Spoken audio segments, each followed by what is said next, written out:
access it anytime and borrow again as you repay, giving your business the cash flow it needs when it needs it. Keep your business growing with a Standard Bank Business Revolving Loan.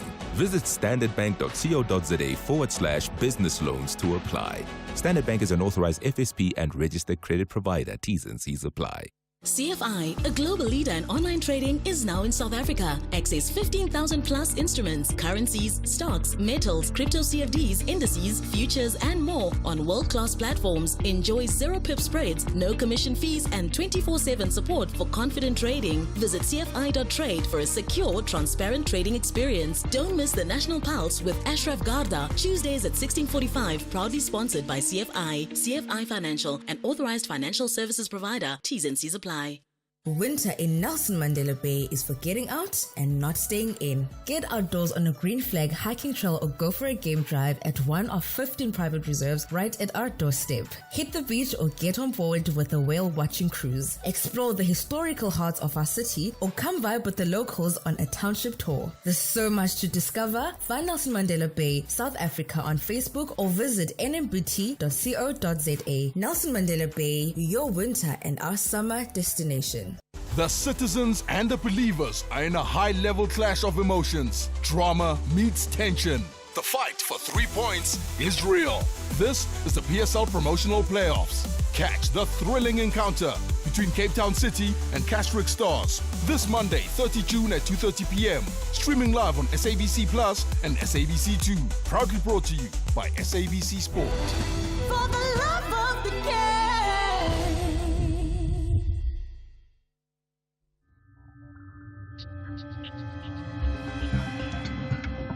The National Pulse with Ashraf Garda on SAFM. You're listening to the National Pulse, weekdays 3 to 6 p.m. You often hear people say that, when it comes to, the newsroom, then Friday is like chill time, it's downtime, it's all relaxed. That can't be the case. That can't be the case when the news cycle is as busy as it is. Because as I talk to you now, Dr. Corné Mulder is in the USA. How do we ignore that? We've had Floyd Shivambu once again having another media briefing. How do we ignore that? How do we ignore the fact there's a new travel rule around South Africa's crypto boom? There's also news of a settlement of sorts between Rwanda and the DRC, and clearly how do we ignore that? And there's other developments that a whole lot more that we must touch on, right? Of course, I haven't even mentioned, did I mention that? The issue of what happened overnight yesterday with regard to the DA and their deputy minister and President Ramaphosa. Again, how do we ignore that? No ways can we do that. So it's full scale, 3 hours of the National Pulse. My name is Ashraf Garda. Welcome to the show. Great, as always, to connect with you. Thank you for giving up your time. Now, you can listen, you can engage further. Engage by WhatsApping right away, text or voice note. Tell me where you are on a Friday. I mean, seriously, where are you listening or watching the show? Because you can watch us on streaming live on YouTube and on the Facebook live stream, as well as on the Twitter X platform. All those things are open to you, right? But to WhatsApp, it's 0614 104 107. To call in live, it's 086 000 2032. And don't forget to don't just listen and tweet. If you are tweeting, hashtag the National Pulse, tag SAFM Radio, and tag me, Ashraf Garda. Okay, well, first things first, let's get to that Dr. Corné Mulder story. So the presidency, that's South Africa's, that is, well, they're rather disappointed after discovering that the Freedom Front Plus and 2 other Afrikaner groups are now in the USA. Why are they there? But the story is that these efforts are an attempt to sabotage President Ramaphosa's efforts to reset relations between the two nations. That's not my views. That comes from the president's spokesperson. So it is in that context we'll chat to Dr. Corné Mulder, find out what exactly is he doing in the USA. Dr. Mulder, appreciate your time. Thanks for connecting to us on the National Pulse. Yes, good morning, Ashraf. Thank you for the opportunity. Yeah, it's certainly good morning for you. Where are you in? Are you in Washington or New York? I'm still in Washington. I'm on my way. We've got an appointment with the State Department a little bit later this afternoon. Okay, why are you there? exactly for not the reason being now put on the table by the spokesperson of the presidency. We are not people that sabotage our own country. We will never do that. Never, ever do that. We are here to play a role in terms of what we think is necessary also, and what we want to achieve. Maybe it's the same objective. We want to assist in normalizing relations between the United States and South Africa. The United States is our second largest trading partner. It's the biggest economy in the world. It's the biggest, strongest military power in the world. If we can play a role to try and normalize that, we will definitely do so. And we're obviously doing it also from the perspective not only of the Afrikaner as a minority and some issues that are important to us, but to act in the best interest of all South Africans. So with all due respect, any claim that we are here to sabotage South Africa, I reject with contempt. Okay, so what are you doing that's different versus President Ramaphosa? And I'm thinking of all those U.S. Master champion golfers that all were there, a few weeks ago. What's the difference? I think there's a big difference. When I heard about the visit from President Ramaphosa with his delegation, I was immediately concerned that it will not end in a constructive, positive manner. And for one simple reason. At that stage already, the relationship between South Africa and the United States was severely strained. You'll remember it was the executive order by President Trump. It was the recall of the expelling of our ambassador. It was the question of the refugees. There were a number of issues there. If that is the case, you cannot start these kind of things on the level of the heads of state. You are asking for a catastrophe. You start these things on a lower level between officials of the country and try to smooth out the problems and get some progress and sorting these things out. If you are successful, then only you get the heads of state to come together and sign some kind of an agreement. Mm-hmm. That did not happen. It started right from the top, and well, it all ended with, I don't think, my view is it was not in our best interest the way that okay, so that's interesting. So you're saying that, and of course there are points of difference. You're saying that the points of difference were discussed and debated at presidential level at the first point of contact, whereas that should be at the last point of contact. Absolutely, that's the one point. The second point is South Africa, with all due respect, our government should understand that it's not business as usual with regard to the United States. It's not only a question of going to sit down and say, well, quickly, let's talk about the trade deal and see what we can put on the table. The United States made it very clear that they've got some preconditions because they're unhappy with certain things. And until South Africa understands that and engages with that and addresses that, we are quite naive to think that we can just put a trade deal on the table. So part of our discussion on this side was to say, well, what are those problems? What are those preconditions? And we got a very, very clear message from the United States. These are our problems. Address those, and we can find a deal. And I think that makes a big difference between the different two approaches. But our whole attempt is to smooth out these things because it's in the best interest of all of us. So what did the Americans say? I mean, when you say these are our problems, sort it out and we have a deal. What are those problems? Well, the point that they basically made was that there's no way that relationship between the United States and South Africa can be reset unless these things are addressed. That is their view. That is their point of view. And they said to us, they've been conveying this to South African government, and it seems that they are not heard. And that is the frustration. The things that they are dealing with, and that is part of the Trump administration's agenda. We all know what President Trump said right from the beginning. So first of all, they started and they made it very clear there are four of these things, four preconditions to reset the relationship. The first one was that we need to take steps in South Africa to declare as a priority crime rural crime. In other words, those things that happen in the rural areas, not only with regard to Afrikaner or white farmers, in general, in the rural areas, that needs to be made a priority crime. That was the first point.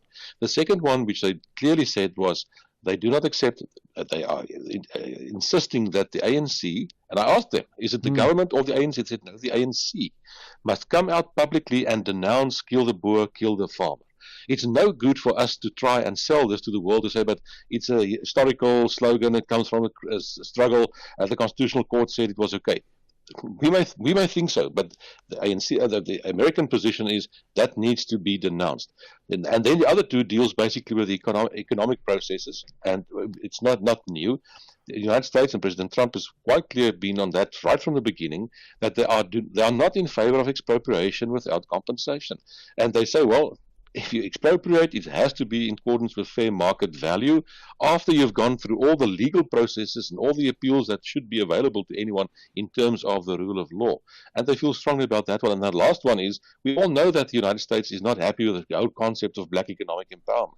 So what they are saying is, we need an exemption for American firms and entities that want to invest in South Africa, and they do want to invest, from these policies which they do not agree with. Okay, so I mean, none of those are a news or new news to all of us, right? Significantly, Yes. I mean, so you went as Freedom Front Plus, but it says two Yes. other groups, right? So Yes, two other yes. Afrikaner groups. So who are the other Afrikaner groups? Well, in this delegation was Dr. Theo de Jager. He is the president of SAI, S-A-A-I. It's the Southern African Agricultural, I can't remember now what the I stands for. Okay, but in agriculture, initiative. right? Yeah, it's agriculture. It's the agricultural field, and they're the biggest farming union in Southern Africa at the moment. They've got more than 4,500 farmers that are farming at the moment in 44 countries throughout Africa. And the message is quite clearly, we want to play a constructive role. We believe that agriculture can be a huge job creator in Africa, but specifically in South Africa as well. And Okay. Obviously the whole question of All rural right. safety. And The who's other the other organization group? that Yeah. went, yes, the other group was Mr. Gerard Papenfuss from NIASA. NIASA is the National Employers Association of South Africa, basically representing small and medium businesses, people that create wealth, that would like to go forward and create opportunities, etc. So it was from an economic perspective, it was from an agricultural perspective, and from a political Okay. perspective. How does But the message was a positive one. how does your position, when you say yours, the collective, the three organizations, Yes. but yours is a political party, how does that differ Yes. from the position of AfriForum and Solidariteit when they went, whether it's directly or with others, over the last few months? Where does it differ? I think it differs in the sense that those delegations were, I'm not exactly sure whom they spoke to and where they went, but these kind of things in the final analysis are to a very large extent settled on a political level. It's political decisions that need to be taken. It's not civil society or NGOs. It's settled on a political level, party to party or government to government. I understand that. And we are trying to play that kind of role, but also bring the emphasis from the agricultural point of view and the challenges there, as well as from the economic side. So do you get a sense, well, maybe sense is the wrong word. One is, do you get a sense? But number two is, have you been told that, in fact, that meeting between Ramaphosa and Trump at the White House, in full glare of the global media, in fact, was nothing more than just a meeting of sorts, and nothing actually happened?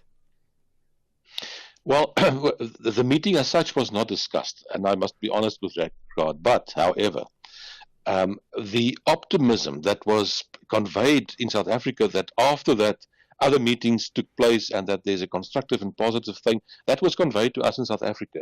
I did not get that sense in Washington at all. As a matter of fact, there are some conditions which we clearly had to communicate, and I did not get the impression that everything is on track. And you remember that President Ramaphosa hoped to see President Trump at the G7 and to take things further, but that didn't materialize because President Trump left early because of the Iran situation. So my concern is we've got a deadline on the 9th of July when tariffs will kick in. That's just around the corner. And we need to do everything in our power to try and prevent that in the best interest of all. Okay. So of the four conditions raised from the Americans, I mean, when you say Americans, who did you actually speak to then?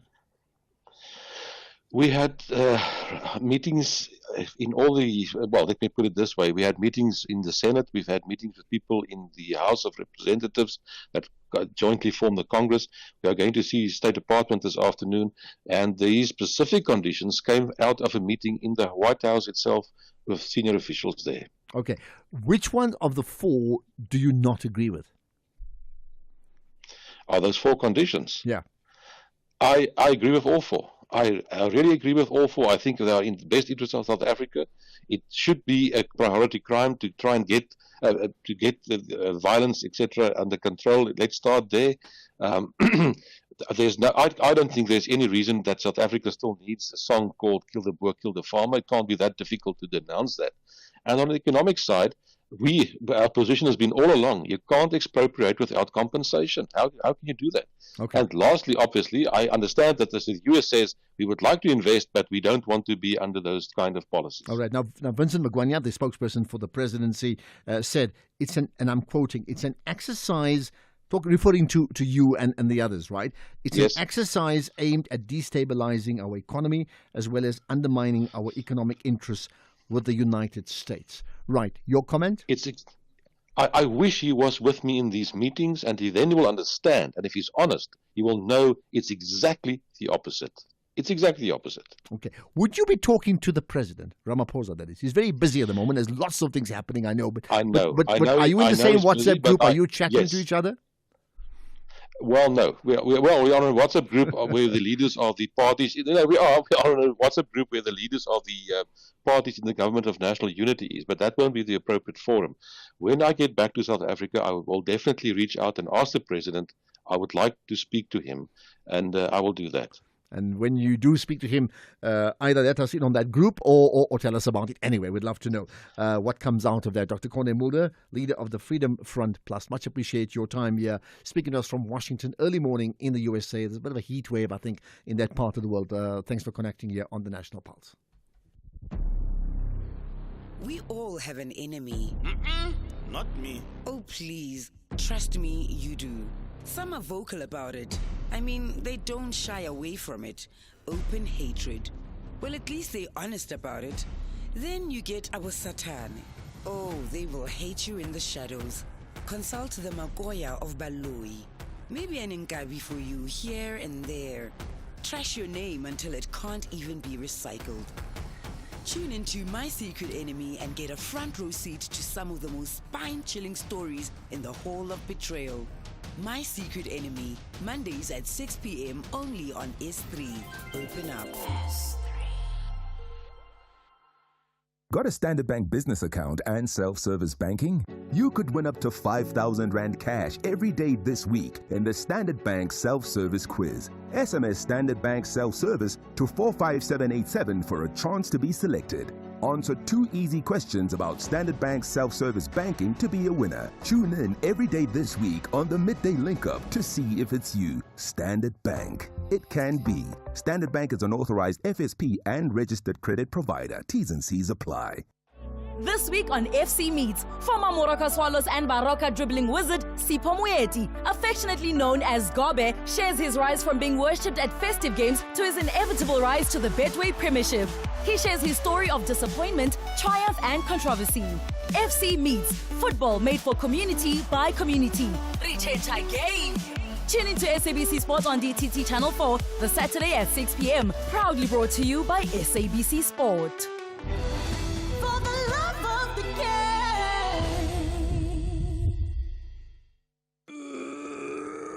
Honey, what are you doing? I'm stretching for tonight. I thought you're not dancing at bachelorette parties anymore. Baby, we need the money to put Johnny through matriek mos. And what's the police uniform for? The clients feel safer when I wear it. No, man, just sell your bucky to We Buy Cars. They give the best prices and they pay you within minutes. Okay, but can I just go and dance one more time, please? You know how much I love it. No, the buyer's already on his way here. Wow, okay. Strapped for cash? Just sell your vehicle to We Buy Cars. The easiest way to sell your car by far.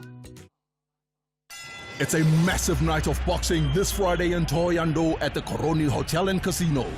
Current WBF Intercontinental Champion Akani Sambu from Malamulele trades punches with KZN's tough challenger Sabelo Tebekulu, while Mzansi's reigning queen Nosiakaso Dube defends a throne against Loveness Koka from Malawi.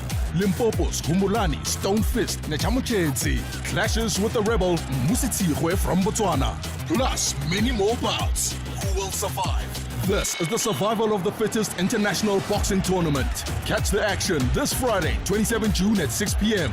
Streaming live on SABC Plus and SABC Sport on DTT Channel 4. Then on SABC 2 at 10:30 p.m. Proudly brought to you by Mama Rocks Boxing Promotions and SABC Sport. For the love of the game.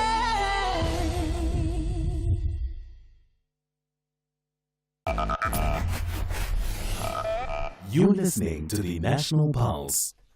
I suppose you can make a call to the US being the center of the world because everybody seems to be running there for one thing or the other, isn't it? And that applies even though two countries are from Africa. I'm talking about Rwanda and the DRC. There's news now of a peace deal being agreed between those two countries. Let's find out what that really means with Sophie Mokoena, who, of course, from the SABC side covers all the big international news stories as well. Sophie, much appreciate your time on the National Pulse. Thank you, Ashraf. Right. Tell me about this. First of all, so is there a peace deal is it imminent? Is it happening? Has it been agreed? It is happening. They are going to sign at 7 p.m. South African time. You know that this was supposed to have happened last month, but it didn't happen. It didn't happen, and it has since emerged that the issue here was that Rwanda wanted guarantee in terms of its security. As you know, that the argument of Paul Kagame has been that he is at the border of the eastern part of the DRC and Rwanda because he is dealing with those alleged genocidaires who fled the country and went to DRC in the eastern part, and they have since formed a military wing, and at times they are launching attacks directed at Rwanda, and therefore that issue had to be resolved. So we are told that that matter has been resolved. Okay, and we'll obviously find out a lot more later on this afternoon or South African time. Anyway, this evening, what will be the basis of the deal? Do you have any idea of what's been agreed upon? It's not clear yet. We are waiting for the signing ceremony. And of course, the content of the deal will then be made public. But it's about ensuring that Rwanda and the DRC are not fighting. As you know, that much as you have this problem, which is actually internal problem, but because of the involvement of neighboring countries, it doesn't stop. And therefore, the critical issue was to find a way to ensure that DRC and Rwanda agree to a particular peace process. Help us understand this. Why is the deal being, signed in the USA so far from where they are? Yes, that's the problem with the continent.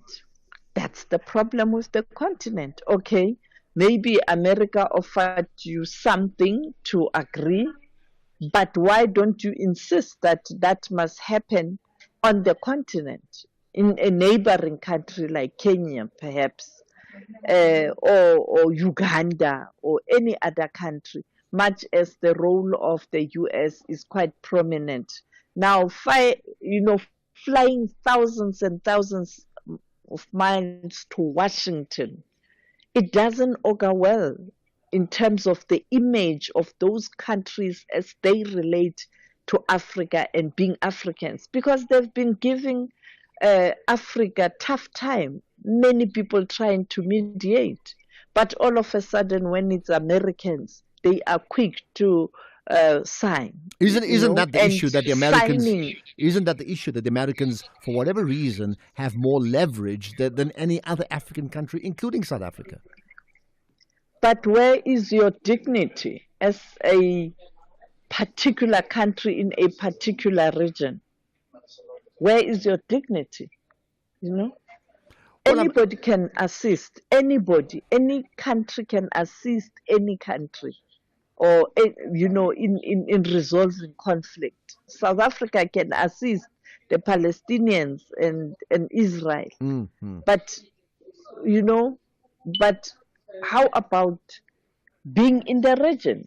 In Qatar or in Saudi or somewhere to sign the agreement in the region, supported by regional organization. Because it doesn't last. These kinds of maneuvering don't last, because You don't have M23 being part of the signing ceremony. You don't have other formations, group formations, because DRC has got many group formations. Okay. Just lastly, and I'm sure that story will have different reactions from many people over the next few hours, right? Just lastly, when Donald Trump and the USA is involved, inevitably a deal may be struck, but on the other hand, it is very, very transactional. That means it's very linked to say, if you make a deal, here's the reward for you, and the reward will be we're going to buy from you, or we're going to sell to you. Do you have any idea whether that may well be the case here? I think it involves the rare minerals. As you know, that America is trying to rebuild its capacity in terms of manufacturing. Now, when you come to technology, manufacturing of technology equipment, you need rare minerals, and the DRC has got rare minerals. Whether you're also talking about transition to the clean energy, you find those minerals that can help you build those batteries, electric cars. So, and then you have your cobalt. When you talk about cell phone, you talk about computers, all these gadgets, you need cobalt to build or to manufacture such products and export those products. So just the last thing. That's the issue. Okay, so I mean, the phrase being used, and maybe a quick answer because we're on to news now, is peace for exploitation. You concur with that? I don't know. I am not better placed to make such pronouncement, but the hard questions must be asked by us media. What's in for the Congolese? Is this sustainable? Okay, let's leave it at that. That's hard questions. Peace for exploitation, question mark. Got that, Sophie McQueen. I much appreciate your time as always, right? Let's get to the news headlines. Here's Jolani Chulo. Thank you, Ashraf. Making headlines. Motorists could be paying around 50 cents more per litre for petrol and 82 cents for diesel from Wednesday next week. Preliminary data from the Central Energy Fund shows an under-recovery in the fuel price. Head of Crime Intelligence Dumisani Khumalo and five other suspects have been granted 10,000 rands bail each at the Pretoria Magistrates Court. Khumalo and several other suspects were arrested at the OR Tambo International Airport yesterday. They face fraud and corruption charges. And finally, national convener of the Maibuye consultation team, Floyd Shibambu, has retracted statements he made against Umkhonto weSizwe Party national spokesperson Nhlamulo Ndlela. Nhlamulo Ndlela said he was suing Shibambu, the party's former Secretary General, for 3 million rands after Shibambu accused him of always being high on drugs and alcohol. I will have details on these and other stories at 4 o'clock. SAFM, guiding you through the rush hour traffic.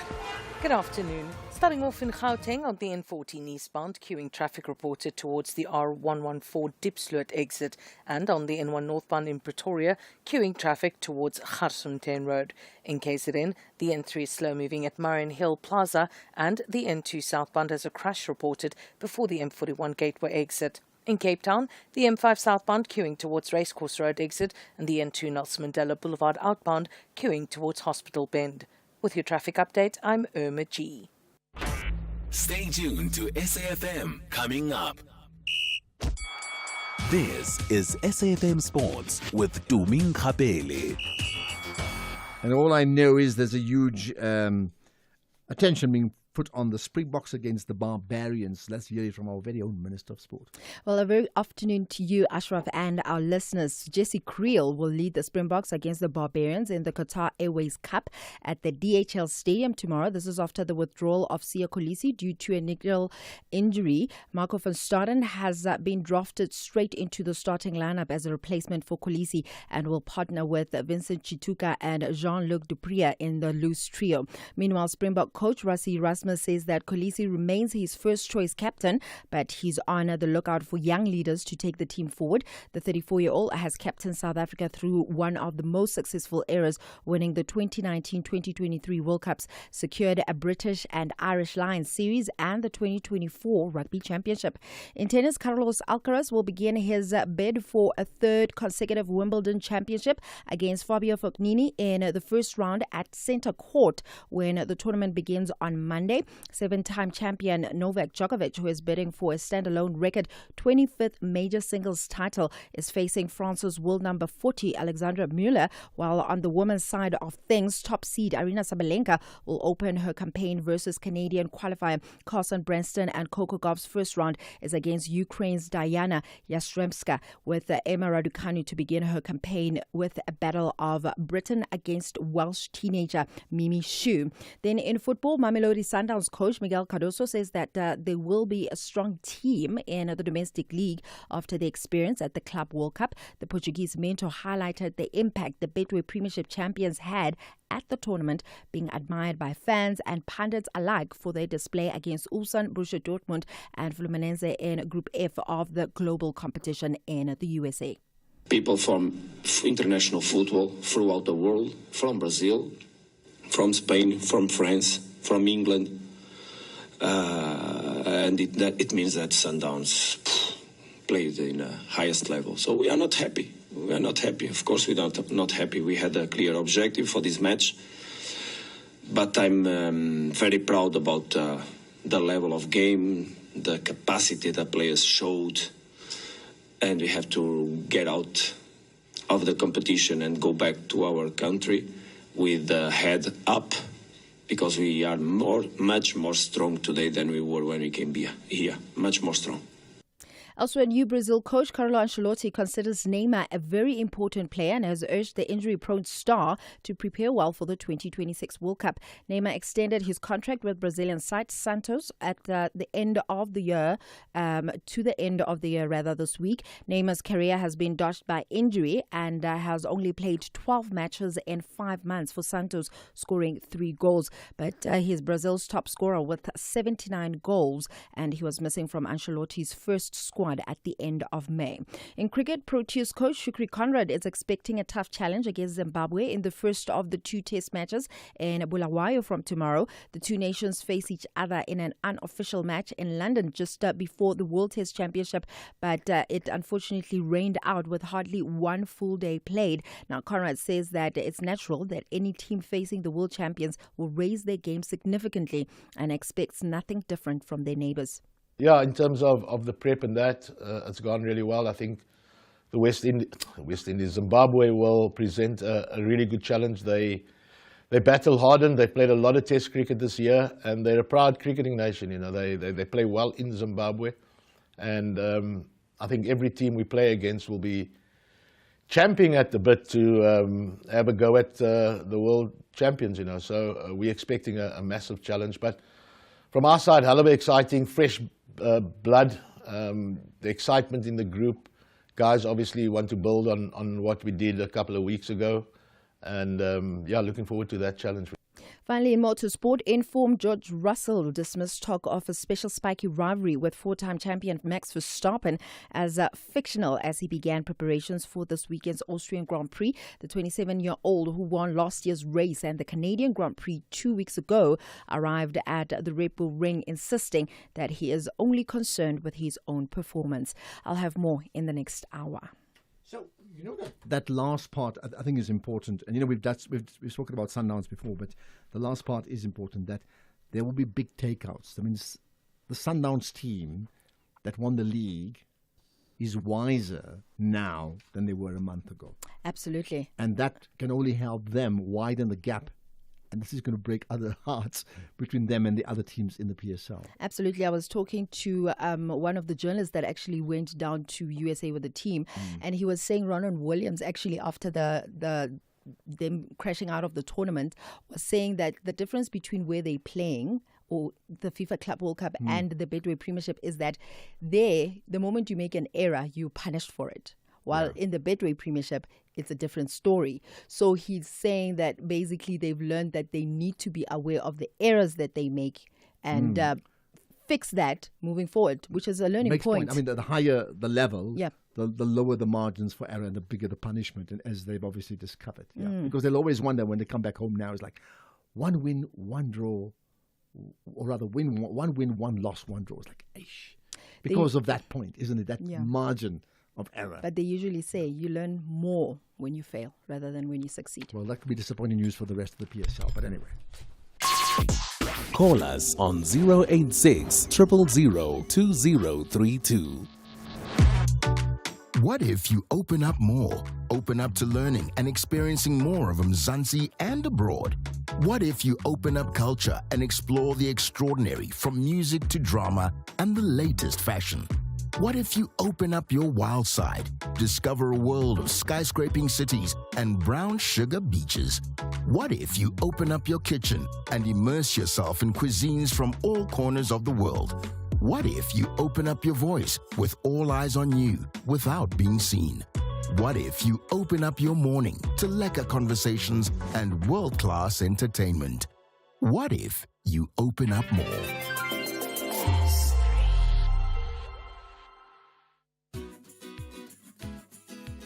Hey there! Need to know your TV license balance but don't want to wait? No sweat! Just send a quick SMS with your ID or TV license number to 44210. Remember, standard SMS rates apply.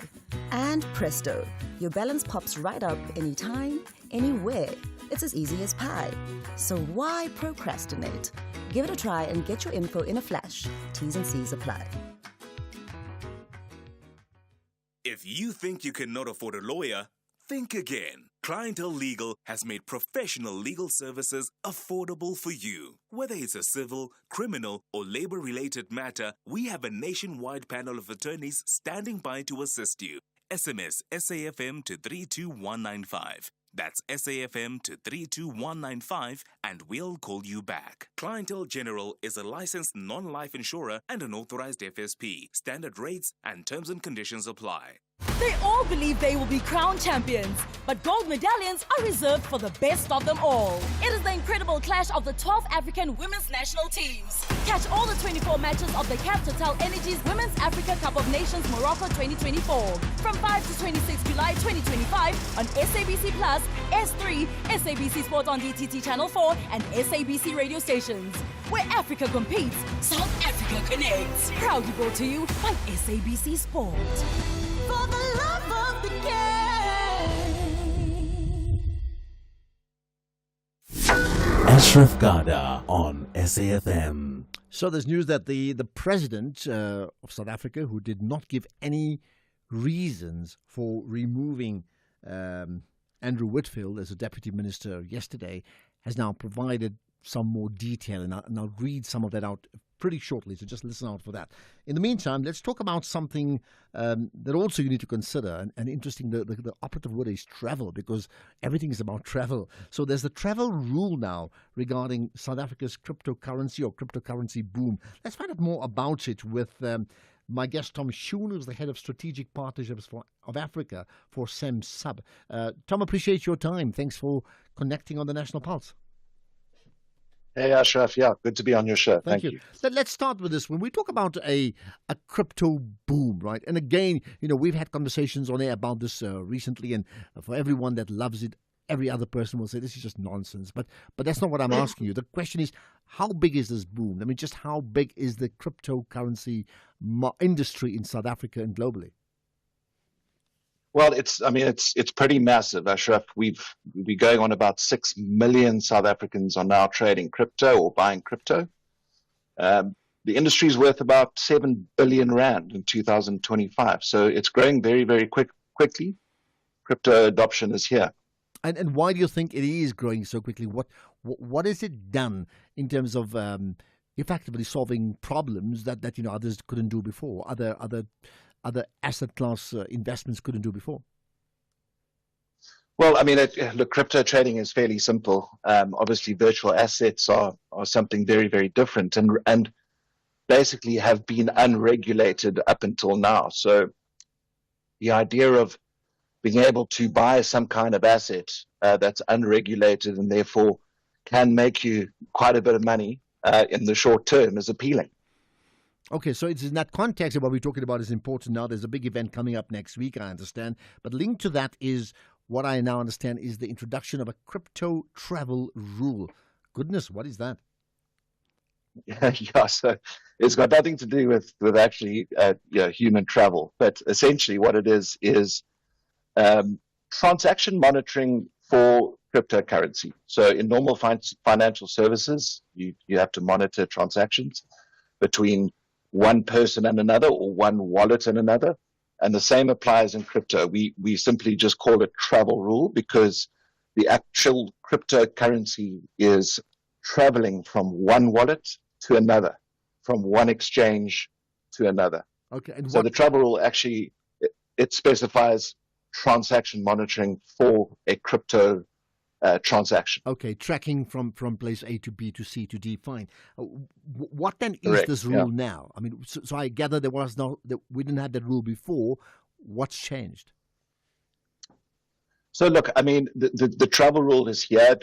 It came through the Directive 9 essentially came through last year, November, but it is now in place as of April this year. So it is here, and essentially what financial services or VASPs or virtual asset service providers need to do is imprint it into their process. So they need to put it in place in order to comply with the regulation, and the South African regulator has made it law. So the time is now, and financial service providers who want to get on top of their crypto processes need to implement it. So help us understand this. Without the crypto travel rule,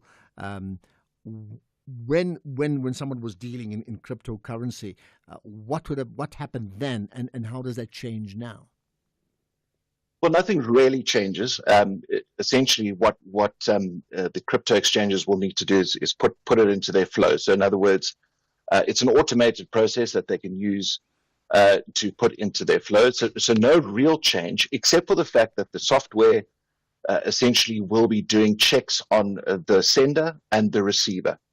I know there's quite a lot of worry about obviously making sure that there's still good user experience in the process, but essentially implementing the travel rule can actually improve your UX as long as it's done seamlessly. Interesting. So no real change. Okay. One of the first things you said initially. No real change to the process. Yeah. Okay. Initially, you made the point that it's largely unregulated, maybe certainly in South Africa, right? So is that still the case worldwide? And maybe as you answer that, the fact that this rule is an example of it being more regulated, would that have an impact on the frequency of cryptocurrency trade? So look, it's the travel rules a global standard. Mm-hmm. Globally, crypto is heavily regulated now, and the travel rule is essentially the global standard which South Africa has now taken on board. So essentially, as crypto users are enabled, or as there's more take up, essentially what you need to do is make sure that you are combating financial fraud. So whether it's money laundering, whether it's terrorist financing, you've got to put in place some kind of regulation to try and combat that. So because South Africa has a massive crypto industry, bad actors come in and they look at the crypto industry and say, right, this is where we can essentially commit financial crime, and therefore the travel rule gets implemented. So it's there for a very, very good reason. It's not just a box to tick. It really does mitigate against financial crime and the risk that poses. Okay, just tell me about the events taking place in Cape Town next week, because as you answer that, I'm being alerted to this point, which is that South Africa is the world's highest Bitcoin adoption rate. I'm amazed. Yeah, that's a fact. Yeah, so South Africans are adopting Bitcoin at a massive rate, and with that comes bad actors who then want to, obviously come in and do, commit fraud. So the travel rule is actually a very, very good regulation. It's worked really well globally.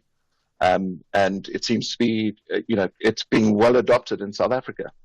Okay. Well, So, yeah. in Ashraf, the event next week is on Thursday. It is we're hosting it at Investec Cape Town. We're going to essentially bring in thought leaders on the subject, people who are heavily involved with the implementation of travel rule, to clarify exactly how it should be implemented, how it should be adopted, and to chat about what it's going to look like moving forward. Okay, well, I'll be in Joburg on that day if I was in Cape Town and work that way to circumvent the travel arrangement issues. I would certainly find out more about the travel rule. Much appreciate your time, right? And best wishes for your big event. Tom Schoen, Head of Strategic Partnerships of Africa, or for Africa, for SAM Sub, SUMSUB. This is the National Pulse. Let's have the conversation. WhatsApp voice notes on 0614 104 107. If you think you cannot afford a lawyer, think again. Clientele Legal has made professional legal services affordable for you. Whether it's a civil, criminal, or labor-related matter, we have a nationwide panel of attorneys standing by to assist you. SMS SAFM to 32195. That's SAFM to 32195 and we'll call you back. Clientele General is a licensed non-life insurer and an authorized FSP. Standard rates and terms and conditions apply. Keeping your family healthy this winter can feel like a daunting task. Try the Lung Shield range. It includes capsules to support healthy lungs and immunity, a syrup for kids that supports the immune system and promotes lung health, and an effervescent with 13 essential ingredients to optimize immune function. Put your family's health first this winter with the Lung Shield range. Available without a prescription at leading pharmacies. Lung Shield, prescribed by doctors, recommended by pharmacists. Let me get this right, Ron. You're a plumber by day and Pretoria's smoothest wedding DJ by night. Yeah, it started out as a passion and now I've got bookings until December. And a smoke machine that needs its own seatbelt. And you sold your car to buy a van through We Buy Cars. Brew, it was music to my ears. Zero admin, no long queues. They pulled in, checked it out, and before I knew it, I had cash in the bank. Now that's a banger. We Buy Cars. Geared for your passion, geared for you. CFI, a global leader in online trading, is now in South Africa. Access 15,000 plus instruments, currencies, stocks, metals, crypto CFDs, indices, futures, and more on world-class platforms. Enjoy zero pip spreads, no commission fees, and 24/7 support for confident trading. Visit CFI.trade for a secure, transparent trading experience. Don't miss the National Pulse with Ashraf Garda, Tuesdays at 16:45, proudly sponsored by CFI. CFI Financial, an authorized financial services provider. T's and C's apply.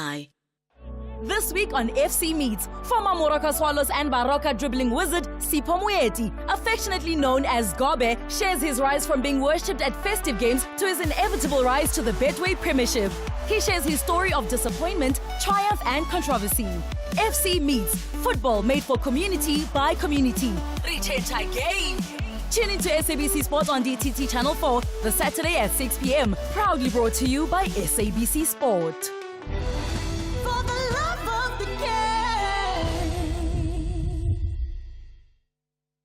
The National Pulse, weekdays, 3 to 6 p.m.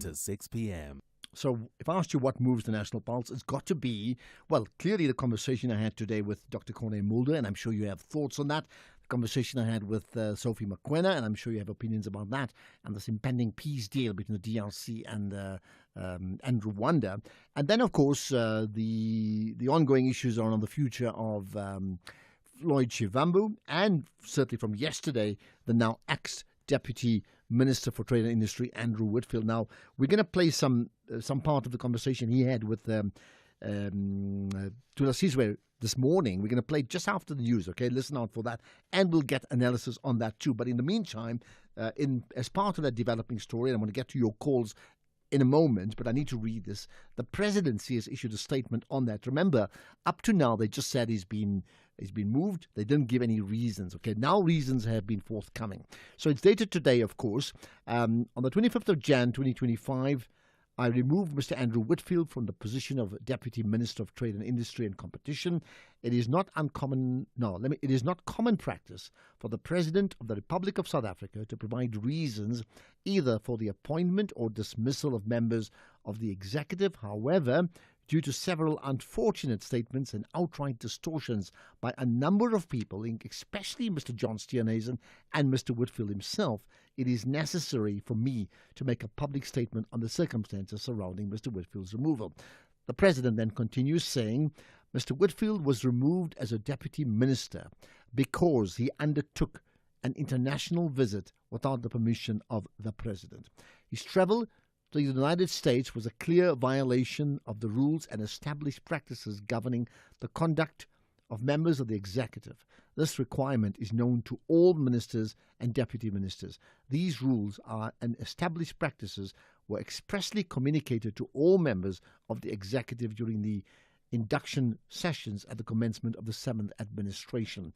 He continues, these rules and practices were repeated in Cabinet in March of this year by me as President.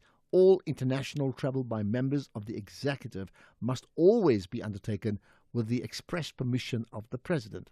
This practice is rigorously observed and adhered to by all members of the executive. However, Mr. Whitfield deliberately chose to violate this rule and practice.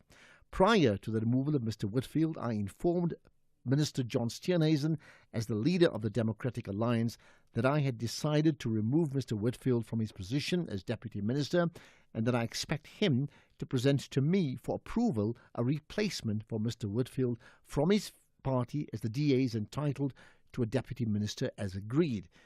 And he continues, in that discussion, Mr. Steenhuisen informed me that Mr. Whitfield had been expecting that he may be dismissed on the grounds that he had undertaken an international trip without the President's permission. This expectation, along with a perfunctory letter of apology that Mr. Whitfield wrote to me following his travel to the USA without the required permission, indicated that he was aware that his actions had violated the rules and established practices governing the conduct of members of the executive. To end with, during my discussion with Mr. Steenhuisen, he asked me if there was a precedent for the action that I intended to take in relation to Mr. Whitfield. I informed him that there was indeed prior precedent, and then the President quotes all those the precedent, right? I'm not going to read the whole thing. He just goes on to say at the end, there is really no basis for suggestions that the dismissal of the former Deputy Minister is related to any other reason than his failure to receive permission to travel and adhere to the rules and established practices expected of members of the executive of the Republic of South Africa. And the last thing he says, while Mr. Steenhuisen asked that he be allowed to brief the Democratic Alliance Federal Executive prior to the removal letter being delivered to Mr. Whitfield, this would have had no bearing on my decision. It is the responsibility and the prerogative of the President to determine the timing and the manner of the appointment and removal of members of the executive. That is what it is.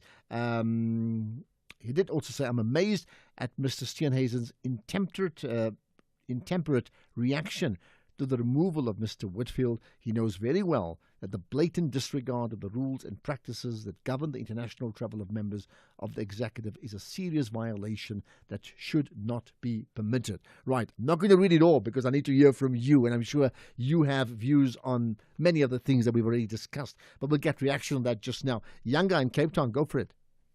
Hi, sir. How are you? Yeah, very good indeed. Right? I'm good. Yeah, no, I want to talk about the Club World Cup and the exit of Mamelodi Sundowns. Yeah, go for it. Yeah, no, I don't know how I feel. It's good, but it's bad because Mr. Ashraf, we need to talk about the financial fair play in sport. So, I mean, Mamelodi Sundowns, for them being there at the Club World Cup, I believe they have 300 million. Correct me if I'm wrong, sir.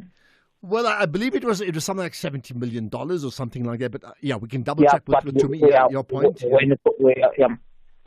I think their success will be bad, for the domestic league because I mean we can't compete with these guys with this amount of budget. So what's the solution? I mean, the fact is they earn that right to get there by virtue of their success. Do we then say they mustn't be successful because we need more of an even playing field? No. I think when it comes to transfers and so forth, SAFA must have a cap, to say, I mean, the budget, for acquiring players and must be at this point, Okay. Because I mean, all right, it's really unfair for competition. I don't know if competition commission does it involve itself in. Okay. I need to find out more. I'm a bit naive if I pronounce on things which I don't know, but I think at the bottom line, if the reward for success is prize money, that you can't blame them for that. But I got that, Yanga. Thank you for that. I'll speak to Tumi about it. In fact, just now, MJ in Quebec, go for it. Afternoon, Ashraf. It was nice that you had read that statement from the president, because I think the relationship currently between us and the USA is a lack of respect of the USA president to the South African president. It's not the first time Donald Trump is in office. It's the second time, and his administration didn't behave this way last time. And if I can provide support to that, is that in the current government, you have currently with this minister who went to USA, as well as the Minister of Agriculture, Mr. Steenhuisen, who was there in the office with the President of the United States, Donald Trump, and he was not supporting our president. In fact, he was supporting, if you listen to his words carefully, he was supporting the President of the United States. And it's what I'm trying to say is that it's the lack of respect that the President of the United States has for our president. He's got people within his own government who are playing a counter narrative to what he wants to achieve. And on top of that, Donald Trump, we all know, is not for DEI, diversity, equity, and inclusion, which is primarily what the ANC stands for. So I just think Donald Trump just doesn't respect our president. And some may say it's true. He doesn't respect anybody, but people deal with him because of the importance of the USA anyway. MJ, we need to move on. We're on to news, okay? Let's get to the news now with Jolani.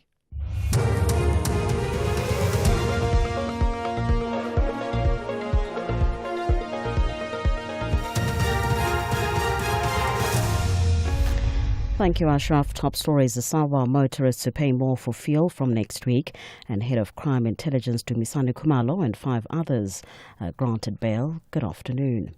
Motorists could be paying around 50 cents more per litre for petrol and 82 cents for diesel from Wednesday next week. Preliminary data from the Central Energy Fund shows an under-recovery in the fuel price. The price of paraffin could go up by 67 cents a litre. The Department of Minerals and Petroleum Resources is expected to release the official statement on fuel prices next week, with the fuel price expected to change from midnight on Tuesday. Head of Crime Intelligence Dumisani Khumalo and 5 other suspects have been granted 10,000 rands bail each at the Pretoria Magistrates Court. Khumalo was arrested at the OR Tambo International Airport. He and the 5 others face fraud and corruption charges. General Khumalo and other senior police officials were arrested yesterday. President Cyril Ramaphosa says he will not yield to threats with regard to how he exercises his prerogative when it comes to hiring and firing of members of the executive. This follows an ultimatum by DA leader John Steenhuisen that Ramaphosa should fire what he called compromised ministers, such as Higher Education Minister Nobuhle Nkabane and Human Settlements Minister Thembi Simelane within 48 hours. The ultimatum follows the firing of DA member Andrew Whitfield in his capacity as Deputy Minister of Trade, Industry and Competition yesterday.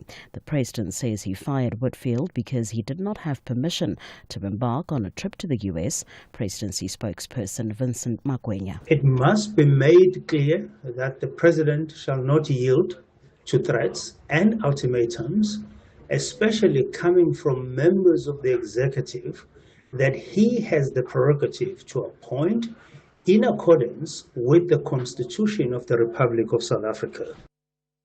National convener of the Maibuye consultation team, Floyd Shibambu, has retracted statements he made against Umkhonto weSizwe Party national spokesperson Nhlamulo Ndlela.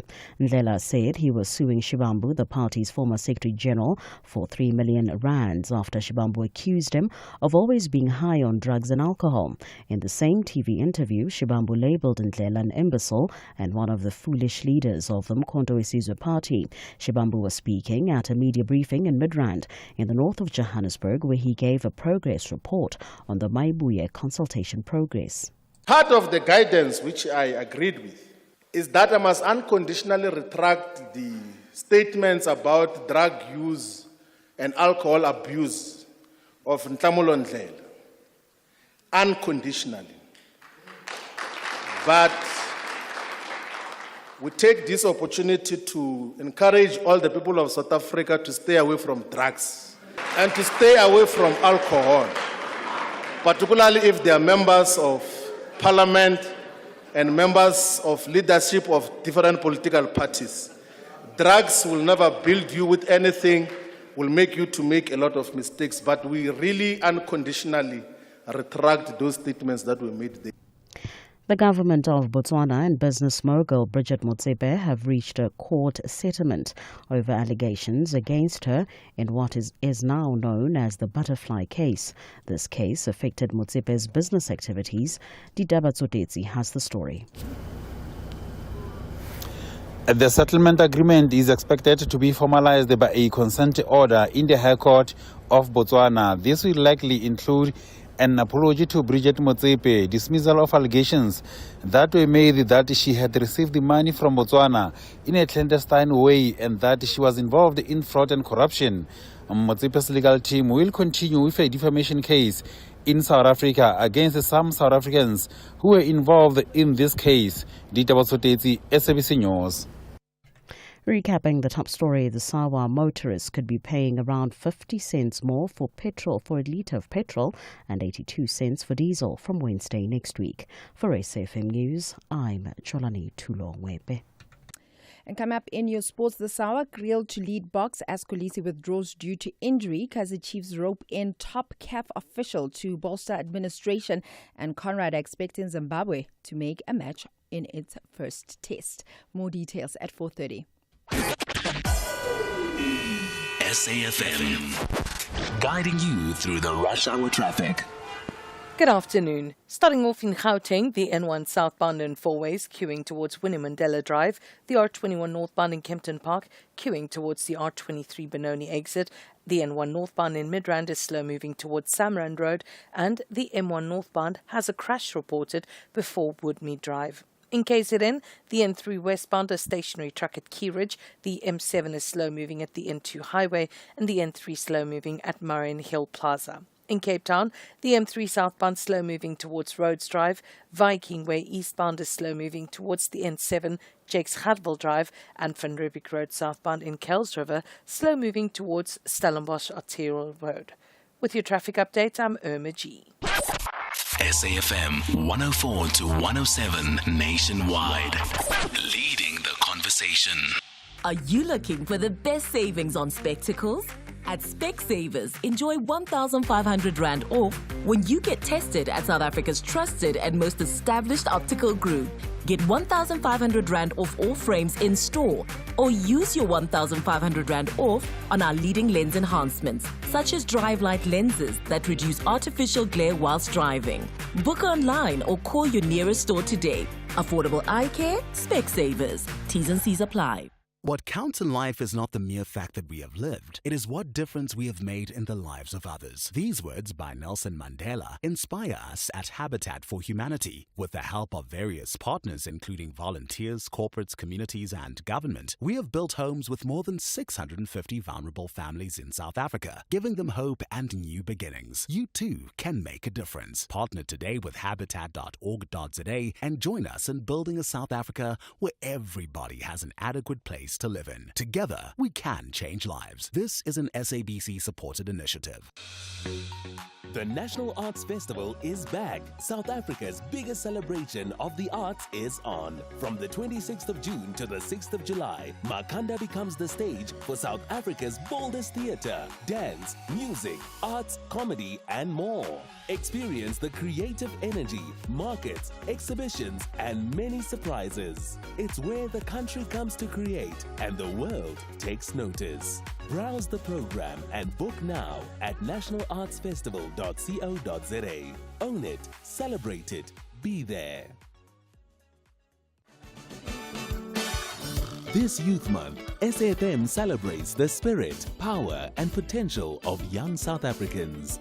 Join us as we dive into conversations that matter, from innovation to education and skills for the changing world, empowering youth for meaningful economic participation. Because at SAFM, we're not just talking, we're leading the conversations that move us.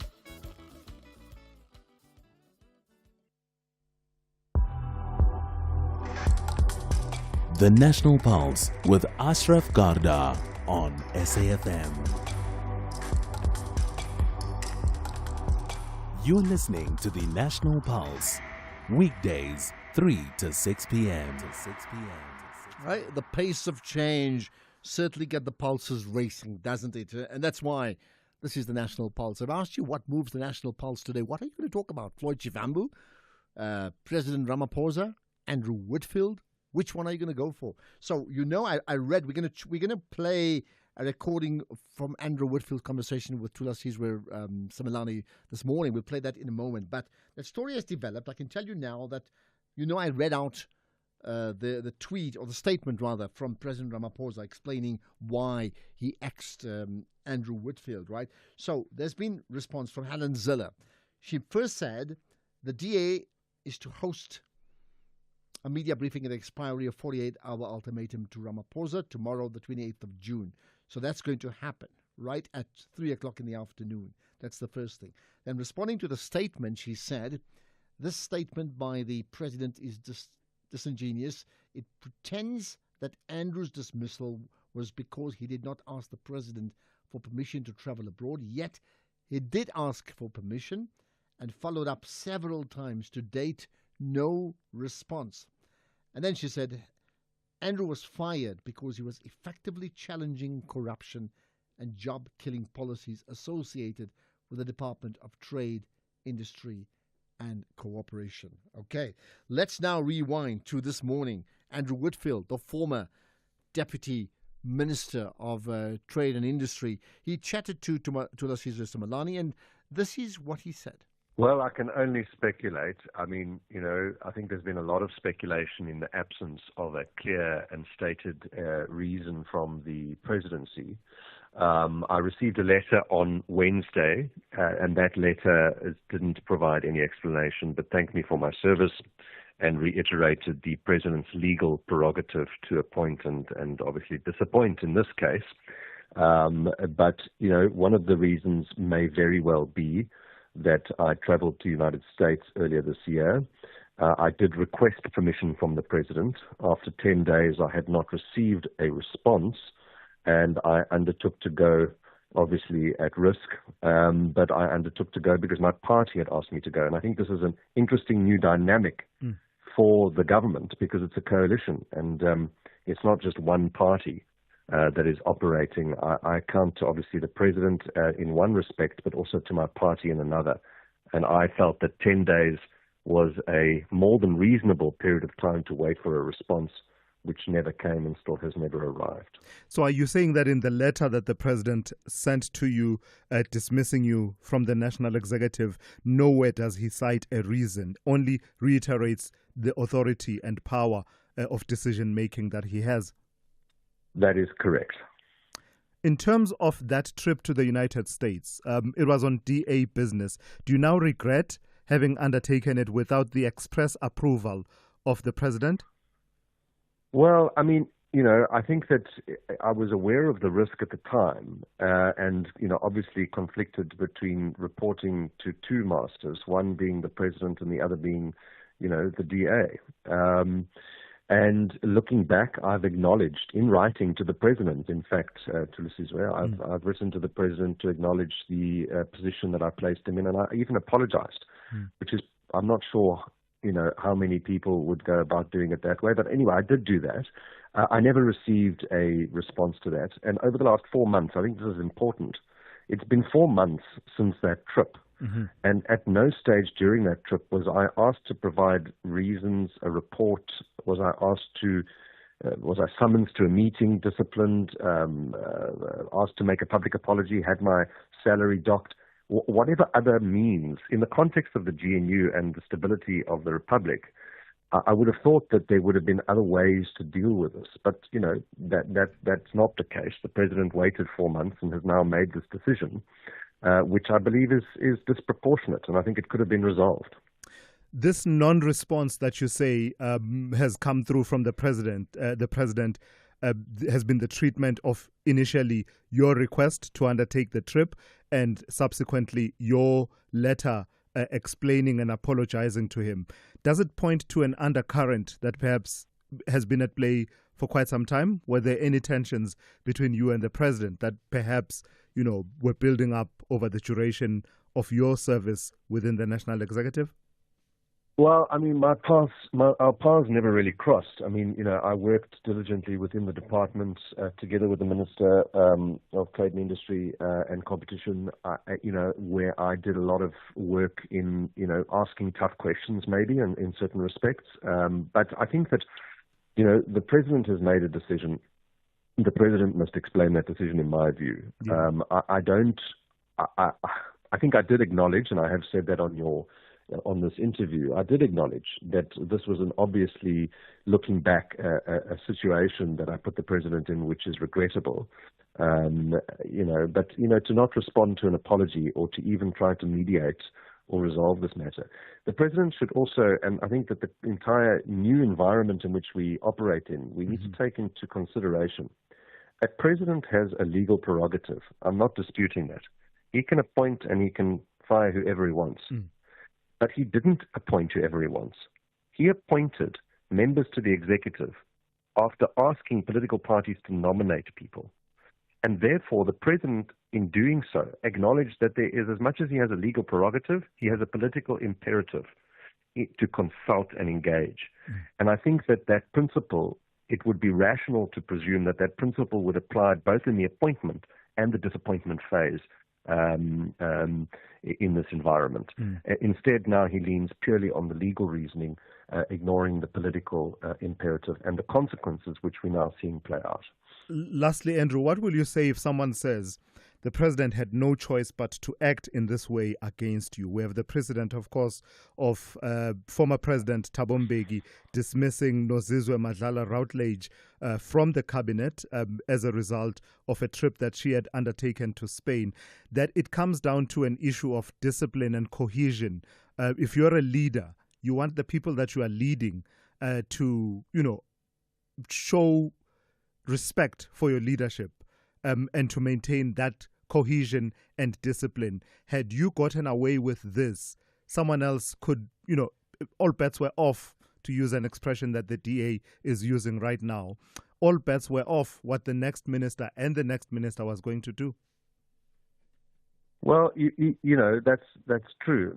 Equally, what is true is that the president has now created an environment in which I think that members of the GNU are anxious that they won't be consulted and that he can simply just remove any member of a political party from the executive. I think that's also true.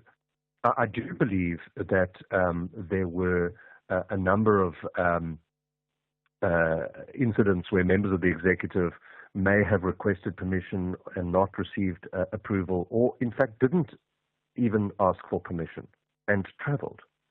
So, I think that this is going to be something that the public takes a great interest in, to see whether there's been consistency and whether it is considered to be disproportionate or proportionate in the context in which we're operating. I'm not disputing the president's legal prerogative. What I am challenging is in the context in which we operate and the importance of the stability of the Republic, that the political consultation process, and this is from a president who talks about national dialogues, well, perhaps there should be more of an internal dialogue on issues of this nature. And that is two voices. Tulas Sizwe Simelane, the host of the morning show on the Morning Brief on SAFM, speaking to now the axed Deputy Minister of Trade and Industry, Andrew Whitfield, who's now at the centre of a storm. And it really is a storm based on comments from the President and certainly based on comments from Helen Zille and the 48-hour deadline, which will come to fore tomorrow. And the DA has already set up a press conference, a briefing around that issue. So things are moving very, very fast. So to help us understand all of that, we'll chat to Professor Andre Duvenage right after this. Conversations that you connect with and react to. SAFM. This week on BBC Primetime, watching TV could make you a winner. It's the BBC Primetime Watch and Win competition. Just tune into your BBC Primetime shows, answer a few simple questions on S3's TikTok account, and you could walk away with awesome prizes. From thrilling dramas to jaw-dropping reality shows, the more you watch, the more chances you have to win. Watch, answer, win. Only on BBC Primetime. Airs weeknights 9 to 11 p.m. on S3. Your couch just became the best seat in the game. Got a Standard Bank business account and self-service banking? You could win up to 5,000 Rand cash every day this week in the Standard Bank Self-Service Quiz. SMS Standard Bank Self-Service to 45787 for a chance to be selected. Answer 2 easy questions about Standard Bank self-service banking to be a winner. Tune in every day this week on the Midday Link-Up to see if it's you. Standard Bank. It can be. Standard Bank is an authorized FSP and registered credit provider. T's and C's apply. Every person, no matter who you are, what music you're inclined to listen to, and what you do with your weekends. You need a weekend playlist.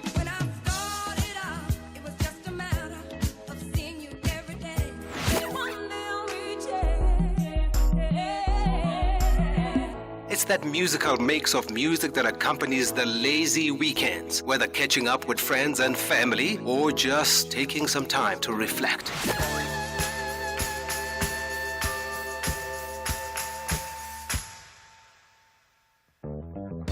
Tune in to The Soundtrack of Your Life with me, Ernest Pillay, Saturdays and Sundays, 1 to 4 on SAFM. Ashraf Garda on SAFM. Right, let's get the thoughts then of Professor Andre Duvenage, who is a political analyst based at the University of the Northwest. Prof. Duvenage, good to connect with you on the National Pulse. Good afternoon. Nice talking again. Thank you. Right. First of all, give us your assessment of what has happened in the last 24 hours. Okay. I would like to start from a completely different point of departure. And that is that since the 6th administration entering the 7th administration, we entered a new phase in politics, a phase where coalition politics has become the rule of the game. And when we talk coalition politics versus one rule party dominance, it's 2 completely different ball games.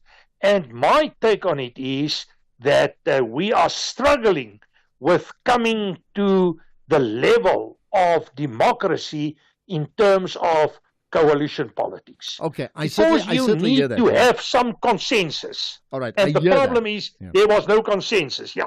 Okay, but let's then get to the specifics, right? What do you make of the axing of the former deputy minister? What do you make of the president's response? What do you make of the DA's response? Well, within the context of the law, it is the prerogative of the president to put in cabinet who he would like to have in cabinet. But in terms of the spirit of coalition politics, I would clarify that with my leadership, especially if the particular minister applied for leave but there was no reaction, and then firing that person on basis of you not reacting. And then there's also a number of issues with regard to consistencies and inconsistencies. Are the president consistent when it comes to certain challenges faced by people within his cabinet or people close to him? So there's definitely and without any doubt a contradiction, but he was within his prerogative to act accordingly. Okay, the prerogative, I think everybody's on side on that one, including Andrew Whitfield himself, right? Now, up to yesterday, the president did not offer an actual reason. He's now given an official statement, and yes, he's confirmed that the reason that Andrew Whitfield was axed was because he did not seek or get the required permission from myself as the president, and that's why he was axed. What do you feel about that now that we know officially? There was speculation yesterday. Now we know. Okay, my take on it will be if I apply and I didn't receive any answer, I believe maybe it was a clearance I could go. I think it is also the responsibility of the president to inform a person not to go if that is necessary. So this responsibility is not only with Whitfield, but it's more with the president as the senior responsible person. But the implications of this, and maybe we must come to that, the implications of this may be far-reaching for the government of national unity, for the economy of South Africa, for many other issues. And I do not regard this as a wise decision. That is why my starting point was the spirit of coalition politics. You need to deal with these matters in a certain way to bring people together, not to broad division. And then you must accept the reality that people will differ. That is what democracy is all about. People may differ about fundamental issues. Okay, now, and in a country where we allow people to present their viewpoints, you need to allow them to present their viewpoints. That is part of a democratic culture. Okay, so in the president's statement, he did not mention at all that he actually received a request. That was not mentioned at all, okay? A request to actually travel abroad anyway, right? But your point is interesting to say we could actually say that both are wrong. Andrew Whitfield can't make the assumption that because he's sent a letter, maybe more than once, maybe even three, four times, that he can make the assumption that it's okay. On the other hand, if the president refused him or did not want him to go, he could have simply said that up front. Why would he not have replied in the first place? Having said that, let's get to the 48-hour deadline. The DA clearly are unhappy about it. They are furious, and they're talking about a deadline to remove other ministers, who and there's been allegations against those ministers, or else. That's what they're saying. What do you think is going to happen? Well, I don't think that the DA is going to resign. I think there are groupings within the ANC that are hoping that this initiative, this decision, will make the DA to leave the government of national unity. What I am expecting is that they will drive court cases against certain individuals. And this will make the position in a way very, very difficult, and it will create conflict within the framework of the government of national unity. And we may reach other points like we had with the budget scenario, where they didn't have consensus, there were no majorities, and this may be a very negative scenario for good governance, effective governance, and the ability to take decisions in an environment where we need strong decisions, not to talk about a national dialogue where we would like to intervene and bring in people to discuss the future of South Africa. I think that is a negative signal in a way. Okay, if you're saying they could sort of drive court cases against certain individuals, which individuals are you referring to? Well, they did not specify, but the name of the deputy president, Mashatile, is coming up, and there were one or two ministers associated with corruption or receiving some bribes that were mentioned. I haven't got their names here, but these are the people implicated. And I have no doubt that we can expect action in this regard. And that is why Andrew Whitfield argued about consistencies and inconsistency. If the president is strong and consistent, he needs to act against all people on basis of similar criteria. Okay, so at least... Yeah. Mhm. Yeah, has he been inconsistent? That's clearly what John Steenhuisen said. That's what Helen Ziller said. That's generally what the DA is saying, to say you are effectively, and these are my words, nitpicking about one person's travel arrangements, but there are others with far more serious allegations to the name, and you've done nothing about it. Is he inconsistent? Yeah. Well, my take on it will be from a leadership perspective, that there was inconsistencies, and this are reflecting negatively on the leadership of Ramaphosa, who is already in question in some way, because people are questioning his ability to take tough decisions within his own environment. And the best example of this is all the promises made about action against corruption in relation to the Zondo Commission, but no action taken. And we know who is implied in this context. We even talk about all the senior members. I won't even be surprised if the DA went as far as to reactivate an investigation into the Pala Pala thing. So at the moment, the government of national unity is fighting the battle in terms of legal processes. And to me, that is going against the spirit of coalition government, where cooperation and accommodation should be at the center and not the interest of a specific party. And in that sense, the rules of the game has changed. And I think the different actors should adapt to this new environment. And this didn't happen. My take on the ANC is that they still would like to govern the way they governed during the Sixth administration. And unfortunately, the rules of the game has changed, and I believe that the rules of the game in the next 2 or 3 years are going to change even more, starting with the local elections in a year or two from here. Let's leave it at that. I'll tell you what, at this point in time, if anybody can give advice, consultative advice to the... Thank you very much. Much appreciate your time, Professor Andre Duvenage. If anybody can give consultative advice to the ANC and the DA as to how they're going to work together after tomorrow, well, you could well be in business. Let's get the news headlines. Here's Jolani.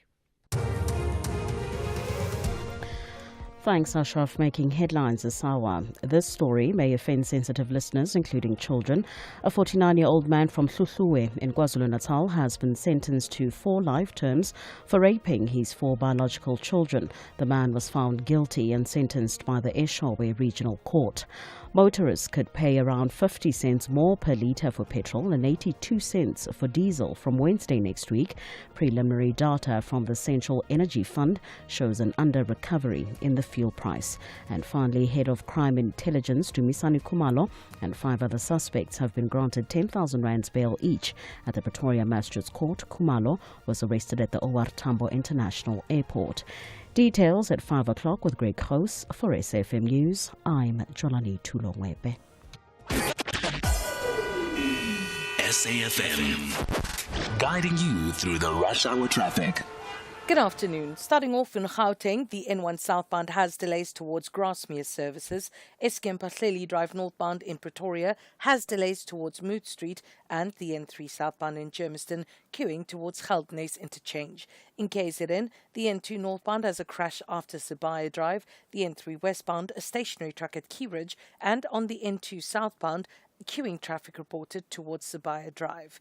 In Cape Town, the N7 northbound slow moving towards Plattekloof Road, the R44 southbound in Stellenbosch queuing towards Annandale Road, and Voortrekker Road in Goodwood is slow moving at the N7 Jakes Hadwell Drive. With your traffic update, I'm Irma G. Stay tuned to SAFM. Coming up, This is SAFM Sports with Tuming Kapele. Right, to me, there's a natural build-up to tomorrow's match between the Springboks and the Barbarians, right? And Springbok coach Rassie Erasmus says that Kolisi remains his first choice captain, but he's on the lookout for young leaders to take the team forward. Most of the Bok team, who have been part of the setup for the past 7 years, are well into their 30s now. So Erasmus will not only have to find answers for player personnel, but leadership as well. Meanwhile, he says that it's very important to have experience in the team. Yeah, well calculated in the sense that, Sasha, we all know what his talent's like. But, if you've got Damien and Jesse next to you, and Cheslin and Kirtley who's done it, and Fassie's got, I think, 11 caps, I'm not 100% sure.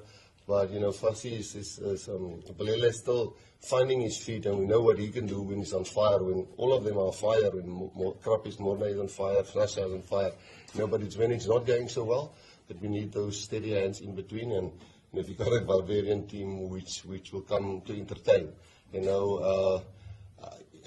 sometimes you need just a little bit control in the game, and because in those key positions, tight head, 5 looks experience, but 9, 10, 15, we just felt it's calculated in the sense that there's some calm heads in between. And Meanwhile, Jesse Creel will lead the Springboks against the Barbarians in the Qatar Airways Cup. This is after the withdrawal of Siya Kolisi due to a niggling injury. In football, Kaizer Chiefs have beefed up their football administration team with a significant addition and respected African and South African football administrator Kabelo Busilong. Chiefs marketing director and board member Jessica Mtaung says that Busilong will mainly work with the footballing department.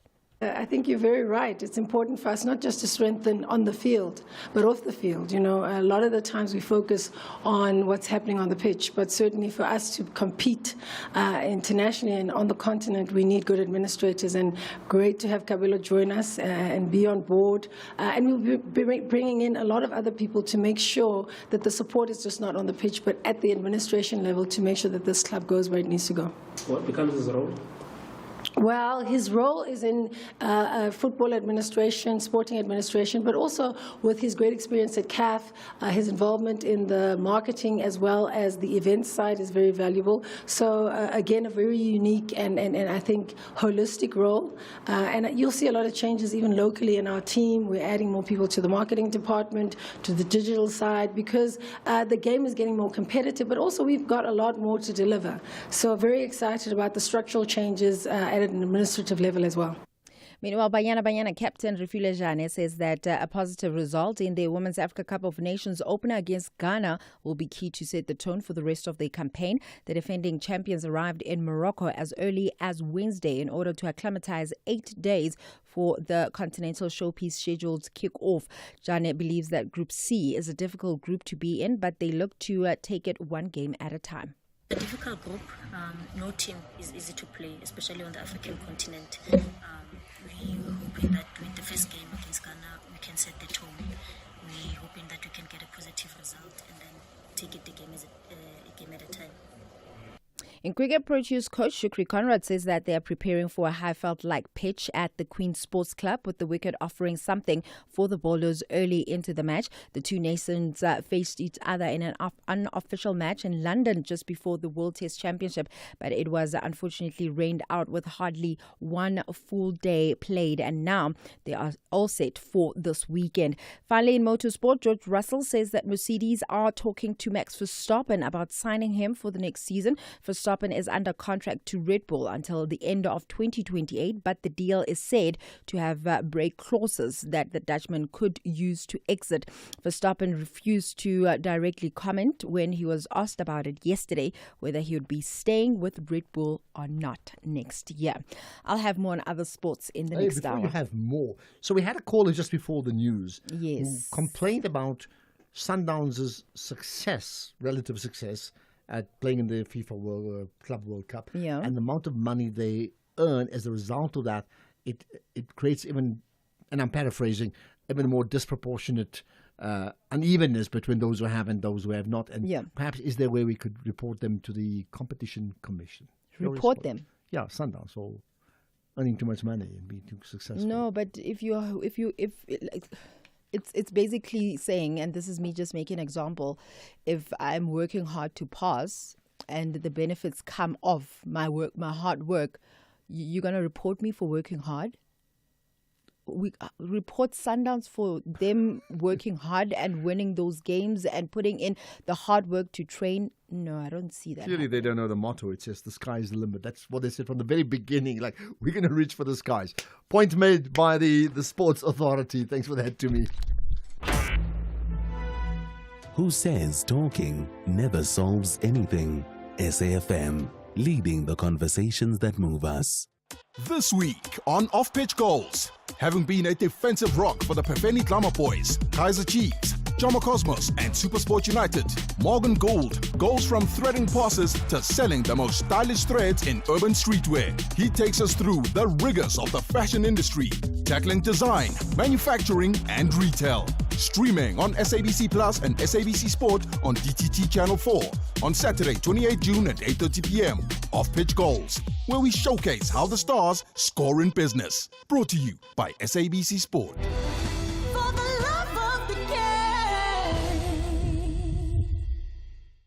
A stage awaits, not for applause, but for possibility. For over 40 years, Standard Bank has championed the arts, and at the National Arts Festival, we don't just watch talent rise, we help grow it. Through our Standard Bank Young Artist Winners, raw voices find power, unseen stories take the spotlight, and what begins as a dream grows into a legacy. Join us in Makhanda for the festival. Standard Bank, proud lead sponsor of B20 South Africa, an authorized FSP and registered credit provider.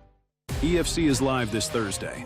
After months of talk, And you got nothing, bro. Beat someone relevant, then come show me what you got. the middleweight division's biggest rivalry comes to a dramatic conclusion. Massive drama here at the main event of EFC. Never seen anything like it. This crowd. It's Luke Michael versus Shadrach Nsua for the middleweight title, EFC 125. Live from the World Sports Betting Arena this Thursday, July 3rd. Watch it on SABC Sport Channel on DTT Channel 4 from 7 p.m. Brought to you by SABC Sport.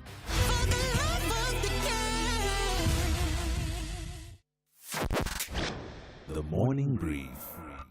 Do you know why you were fired? Well, I can only speculate. I received a letter on Wednesday, and that letter didn't provide any explanation, but thanked me for my service and reiterated the President's legal prerogative to appoint and obviously disappoint in this case. But, you know, one of the reasons may very well be that I traveled to the United States earlier this year. I did request permission from the President. After 10 days, I had not received a response, and I undertook to go obviously at risk. Andrew Whitfield, DA Member of Parliament and also former Deputy Minister of Trade and Industry. Tulasizwe Simelane on The Morning Brief. Find the podcast at safm.co.za. Economic news on SAFM. Facts and figures you can count on. So many parts of South Africa pretty cold, freezing, but the Western Cape has had serious storms. We'll connect to the team from the Gift of the Givers just now, just about what's happened and the relief efforts in that part of the world. But before that, Paswane Mpatlele is with me, Senior Accounts Manager at Makwe Fund Managers. Paswane, let's talk about it. Local, global, what's happening? Afternoon.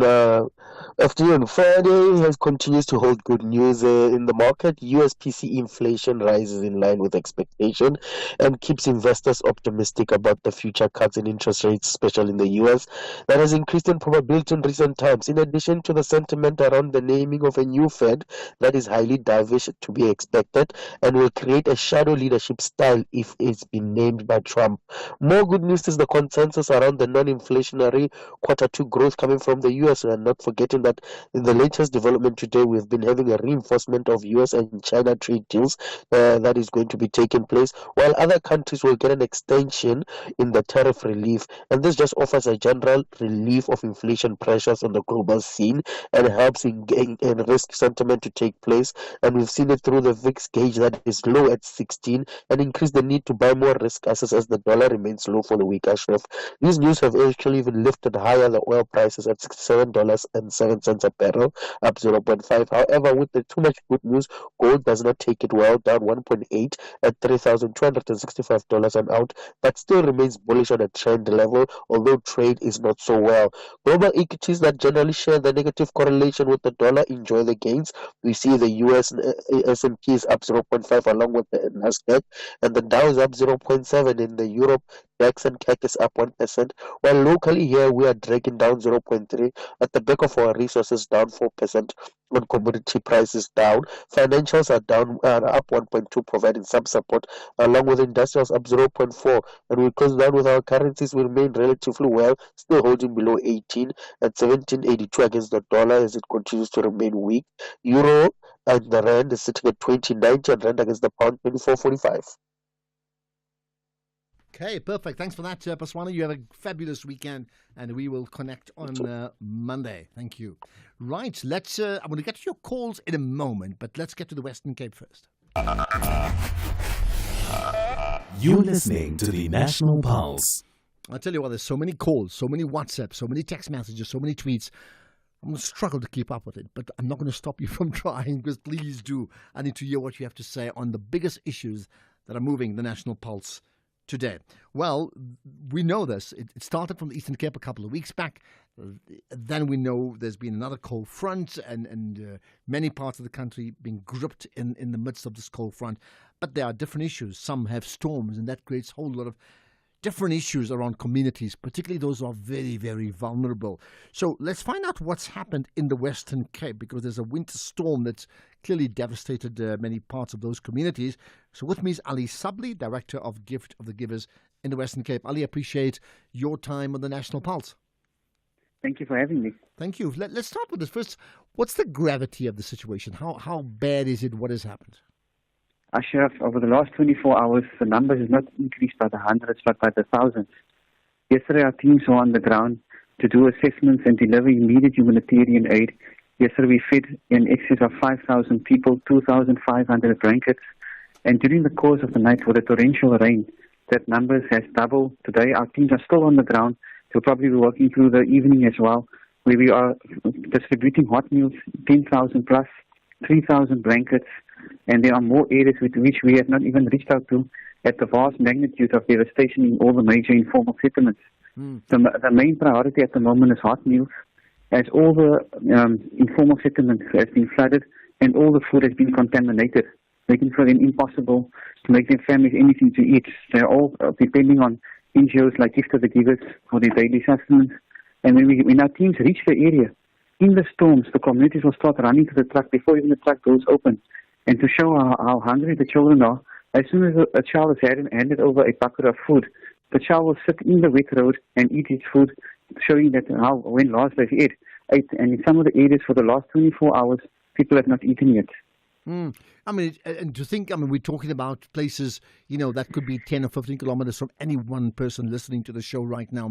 That's the level of the problem. And is this primarily caused by the massive storms, or are there other factors? Some of these areas are built in low-lying areas, some are built on wetlands. So the slightest of rain, the flooding will occur. But besides the low-lying and those on the wetlands, we are finding that other major informal settlements who are on higher ground, they are also severely affected. And just now I got a call from a councillor in Philippi, where our teams are going next. He's already said there's about 3,000 people waiting for our team's arrival. And they've been without electricity for the last 24 hours as well. So it's devastation at the moment. Our teams have been assisting on the outskirts as well. We were yesterday in Saldanha Bay, Middelpost, Vredenburg. We are still waiting the assessments to come through from our teams in the Paul area, in the Drakenstein area, and we'll be activating a team that side as well. So there's a huge operational distribution happening at the moment, but there's not enough. We're still shortage of some blankets, warm clothing, which we're distributing to the elderly at the moment. We found many of them, asthma patients, chronic medication patients, those having arthritis. They are being currently accommodated in a community halls, as they could not go back to their homes. It's completely flooded. The structures are drenched in water. So, obviously the issues of food, and you've made that point very, very clearly from the outset, is so critical, right? But of course, many of them have lost their homes, right? What's the plan regarding that in terms of the rebuilding process, number one, but also in terms of providing the type of psychological support that one may need? It sometimes often gets dismissed in the midst of disaster relief. Most definitely. We do know the officials from the city of Cape Town. We do know the national human settlements were today on the ground. Last year we had the most devastating rain season ever in the Western Cape's history. And this is only June month. From July and August, we're expecting much more rainfall. And we can see the state of destruction already. So, I think they're a bit too late because these people some of these areas definitely had to be relocated. If you look at the areas like COVID-19, if you look at the area like Masiphumelele, year after year, millions of rands of resources are spent on their disaster relief. And come the next year again, you're in a similar situation.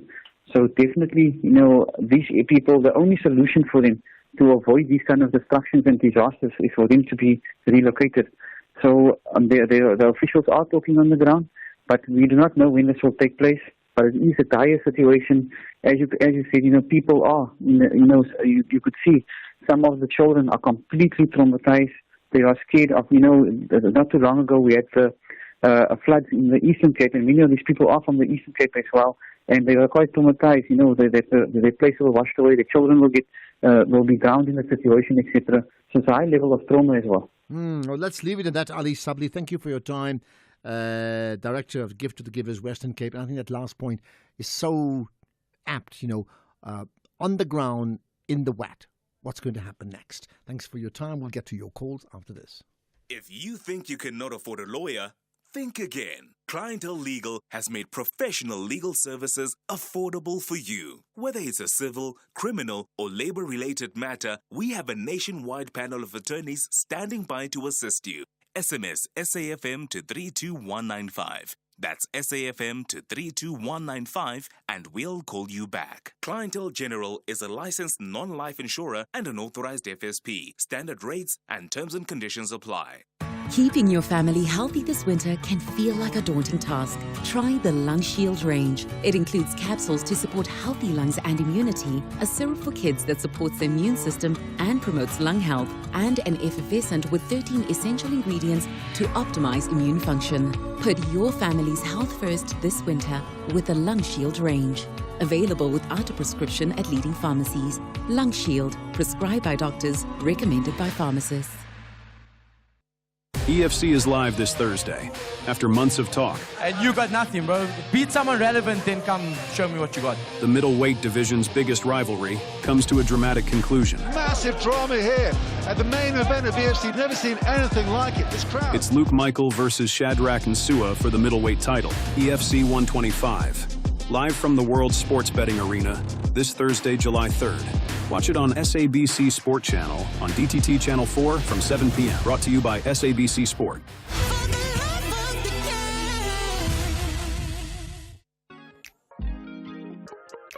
Hi, I'm Khomotso KG Mweketi, and I believe in music's ability to connect, to heal, to remind, and to bring joy. And each week on my Saturday and Sunday show Seasons, right here on SAFM 104 to 107 nationwide, I endeavor to do just that. So join the movement of Seasons every Saturday and Sunday, 10 a.m. to 1 p.m. It's addictive. You might invite a friend. Seasons, only on SAFM 104 to 107 nationwide, with me, KG Mweketi. Let's have the conversation. WhatsApp voice notes on 0614 104 107. So, of course, there's comment. I'll get to you in a moment. Just one, Ashraf, one thing I've learned about the DA is corrupt to the core. They don't mind corruption as long as you dance to their tune. Imagine bringing Phala Phala now, Zondo Commission, etc. These DA guys are corrupt, I tell you. And there's more like that. There's one in particular that really got me thinking. I'll try and get to that just now. Here's one. Ashraf, the president is a spineless coward. All these corrupt, criminally implicated ministers have never been held to account. That is disgraceful, or disgracefully. He must now act all be exposed. That's another. Right, let's get to your calls. Okay, David in Uppington, go for it. Hi, Ashraf. How are you? I'm good indeed. What's your point, David? I'm good. Look, Ashraf, from the onset, it was clear that the DA knew about the wrongness of the former deputy minister. But they instead of correcting that, Ashraf, they actually threatened the office of the president. That's first point. The second point, Ashraf, is that each case is dealt with on merit. And the severity of this case is known to the DA because the conduct of the cabinet ministers and the deputy ministers has been actually sort of been put in front of them and was actually over-elaborated for them to understand if you do certain things and then it's going to be dealt with in a serious way. And the other point also, Ashraf, is that I've been working for the Department for Government for 29 years plus. An employee, that's the onus lies on an employee when he goes on leave, when he actually put in his leave form, or he embarks, or he intends to embark on an official responsibility.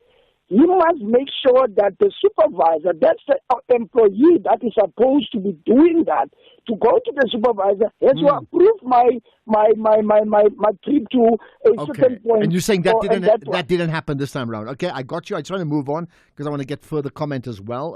Just about everybody's commenting on that, right? Uma in Pretoria, you're live. Go for it. What's your point?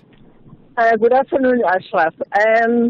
My thing with the former Deputy Minister Whitfield, I think he's trying to play victim now because conveniently so he says because the president did not respond, for him it will mean it is silence means consent. And now he's trying to compare onions with potatoes. He does not want to take responsibility of the fault that he did, even after he wrote to the president to apologize. So he's comparing his situation with the other ministers. I think he must allow the president to exercise what he's supposed to do with these other ministers at his own right time. Okay. And concentrate on what he has done for now and let Minister Steenhuisen get a proper replacement for him. Thank you very much. But you know, the world is never just like that. It's now DA versus ANC once again. Uma, thank you for that. Let's get to Freiburg. Peter, you've got a thought too. Go for it. Thank you very much, Ashraf. I like your program. I like the way you conduct your presentation. But there's two things I want to say. Yeah. Our president, all of us in South Africa, we voted for him. And there are some rights that he has to exercise. His veto powers he has to exercise. Now, a situation whereby, I thank you, my sister, who just finished speaking now, a situation whereby a father told a child to wait, or he has not responded to his son, and maybe they're supposed to go somewhere. Now, his son took a prerogative by himself to go and do what his father has not permitted him to do. Instead of, apologizing or, he's referring to his father. When the father responded, he's telling his father, what about my own brother, my other brother? He has done 1, 2, 3, 1, 2, 3. So the minister has done something wrong. In fact, he's supposed to have been removed as soon as he came back from United States because he was not allowed, he was not given permission to do that. Now he's justifying it with Pala. He's justifying it with other ministers who is, the police and the NPA is busy, putting themselves together. Okay, you've made your point, Peter. Thank you for that, Peter. Well, first of all, thanks for the compliment about the show. I think it'll please the entire team, which is myself, Temba, Keys, as well as Rusani, because we collectively make up the national pulse, right? So much appreciate that. But I think your point about, father and son, look, it's very clear what you're trying to say, and I get that. Excepting we're talking politics here, and in that case, it's not father-child, it's big brother stories here. And as you can see, the DA are saying, if you can apply a principle of the child misbehaving on the one hand, why are you not applying the principle to the misbehaving child on the others. But I mean, do they have a point? In fact, here's the question to all of you, to me as well. Do you genuinely believe that something that happened 4 months ago, because that's what it is, was only picked up now? Or do you think there's another reason why? Is it only about the travel story or not? Maxwell, you're live on the air. Go for it. Hi, Ashraf. I think the point is very simple. If you want a time off from your show and you go and you perhaps go and seek from the program manager time off, if he does not respond to you, you will remain doing the afternoon show. But if he says to you, you can take 2 weeks off, then you take 2 weeks off. But what the minister has done, or the deputy minister has done, is that he, in essence, approved a trip that was not approved. He gave himself approval. Now, I'm not disappointed with the DA. That's DA being DA. But Professor Duvenach justifying that and saying that the dynamics have changed. Dynamics may have changed, but process and protocol has not changed. Any minister does not account to Gayton McKinley, does not account to Helen Zille, or even to the SG of the ANC. They all account to the President of the Republic. And there is precedence, as earlier stated. Thabo Mbeki did it, Nelson Mandela did it. Anyone who undertakes an international trip without permission has to suffer the consequences because there are implications. Well, Maxwell, listen, I agree with you. I'll tell you what. There could be other factors. We don't know for sure. There could be these factors of the deputy minister asking too many questions. It could well be the case. And yes, it is the president's prerogative. Even the DA agrees on that. What they're unhappy with is the double standards as the way they see it. But your point is interesting, which is and you're right. If I had to, message the program manager and he doesn't respond, and then I message him again and he doesn't respond, and then I drop him an email and he doesn't respond, at that stage I will make some plan or the other, if it's that urgent, to try and get hold of him. I just have to do it through somebody else. I can't make the assumption, okay, I'm not going to work because I actually told him 5 times already, which is clearly what the former deputy minister did. Now, the question on that basis is, he then, never mind the DA's gripes with Ramaphosa being, not being clear and even-handed in his dealings, he's given Ramaphosa a reason to kick him out. So that is rather naive of him. Of all the things in the world, why would you give the president a reason to kick you out, which he just did? So I think your point is absolutely valid on that one there. Thank you for that call. Much appreciated. Well, I mean, here's one. And this is this is what it says. If my boss fails to reply in 10 days, I will make my own decision. Well, you are your own boss after all. It's 5 o'clock. Let's get the news. Here's Greg House.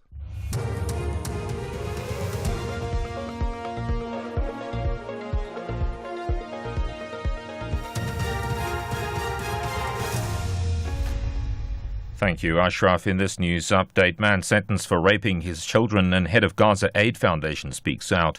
Good day to you. The following story may offend sensitive listeners, including children. A man from Puklui in KwaZulu-Natal has been sentenced to 4 life terms for raping his 4 children. The man was found guilty and sentenced by the Ishauri Regional Court. The NPA says the abuse occurred while the children and their mother lived with the man. The mother reported the case but died before the trial, prompting the prosecutor to apply for her statements to be admitted as evidence. The NPA's Natasha Ramkasunkara. The offences took place between 2015 and 2019, and the children were aged between 2 and 8 years old at the time. In addition, the court ordered that his name is entered into the National Register for Sex Offenders, and he was declared unfit to possess a firearm. An aggravating factor is the accused was their father, who should have been their protector. Instead, he became their perpetrator. A multiple rape survivor in Thohoyandou in Limpopo has dedicated her life to helping minors who've been victims of sexual crimes. Mukundeleleli Ramalumula has started an NGO that offers counselling and support to rape victims. She was first raped by her pastor at the age of 13. The pastor was convicted and sentenced. Her second ordeal happened in her late 20s. She says the rapes left her traumatised. I was in grade 7 when I was first raped. It really affected my schooling. I even failed grade 10, mostly because I was so traumatized and I could not focus at school. But I pushed through the pain and managed to pass my matric and pursued a career in occupational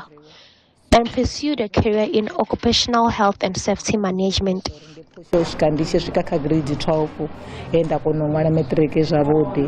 Motorists could be paying around 50 cents more a litre for petrol and 82 cents for diesel from Wednesday next week. Initial figures from the Central Energy Fund show an under-recovery in the fuel price.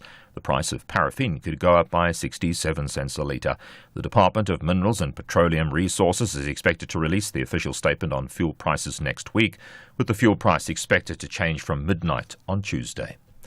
The police crime intelligence head Dumisani Kumalo and 5 other suspects have been granted bail in the Pretoria Magistrates Court. He was arrested at Johannesburg's OR Tambo International Airport, and he and 5 others face fraud and corruption charges. Lieutenant General Kumalo and other senior police officials were arrested yesterday. The head of the Gaza Humanitarian Foundation has denied that hundreds of deaths from shootings are linked to its aid distribution centres. Johnny Moore told the BBC that international agencies, including the UN, are spreading disinformation to convince the population not to use the new network. However, he acknowledged his organisation is currently unable to sufficiently feed all Gazans. A component of warfare is information war, and unfortunately, too often the UN and other organizations are in effect spreading what is disinformation for militaristic purposes. The top story is that a man from Khloe in KwaZulu-Natal has been sentenced to 4 life terms for raping his children. He was found guilty and sentenced by the Ishauri Regional Court. The NPA says the abuse occurred while the children and their mother lived with the man. That's for SAFM News for now. I'm Greg Khos. In your sports this hour, Creel to lead box as Kolisi withdraws due to injury. Alcaraz faces Fognini as Wimbledon treble bid starts, and Inform Russell ready to get his elbows out against Verstappen. More details at 5:30. SAFM, guiding you through the rush hour traffic. Good afternoon. Starting off in Gauteng, the N1 northbound in Pretoria has a stationary vehicle near Rigel Avenue. The M1 southbound queuing towards Boysons, and the N12 R24 westbound queuing on both routes towards Giluli's interchange.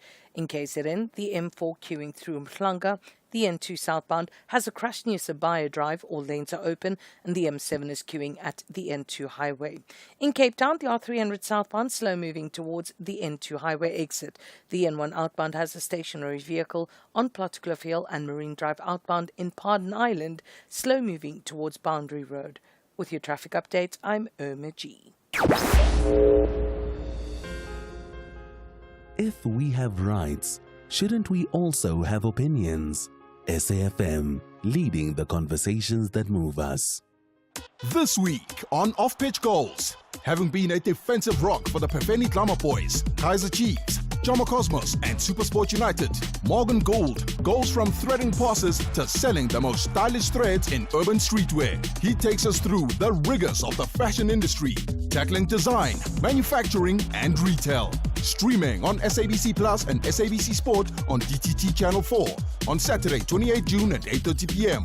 Off-Pitch Goals, where we showcase how the stars score in business. Brought to you by SABC Sport.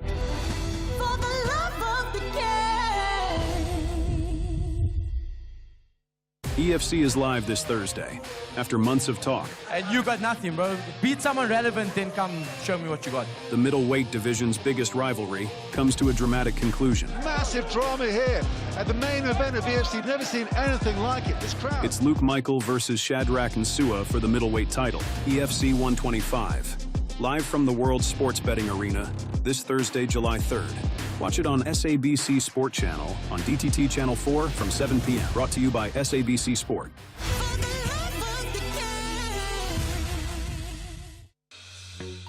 The National Arts Festival is back. South Africa's biggest celebration of the arts is on. From the 26th of June to the 6th of July, Makhanda becomes the stage for South Africa's boldest theatre, dance, music, arts, comedy, and more. Experience the creative energy, markets, exhibitions, and many surprises. It's where the country comes to create and the world takes notice. Browse the program and book now at nationalartsfestival.co.za. Own it, celebrate it, be there.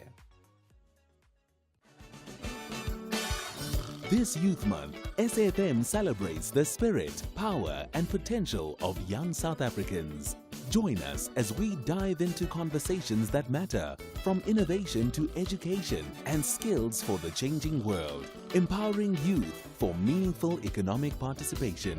Because at SAFM, we're not just talking, we're leading the conversations that move us.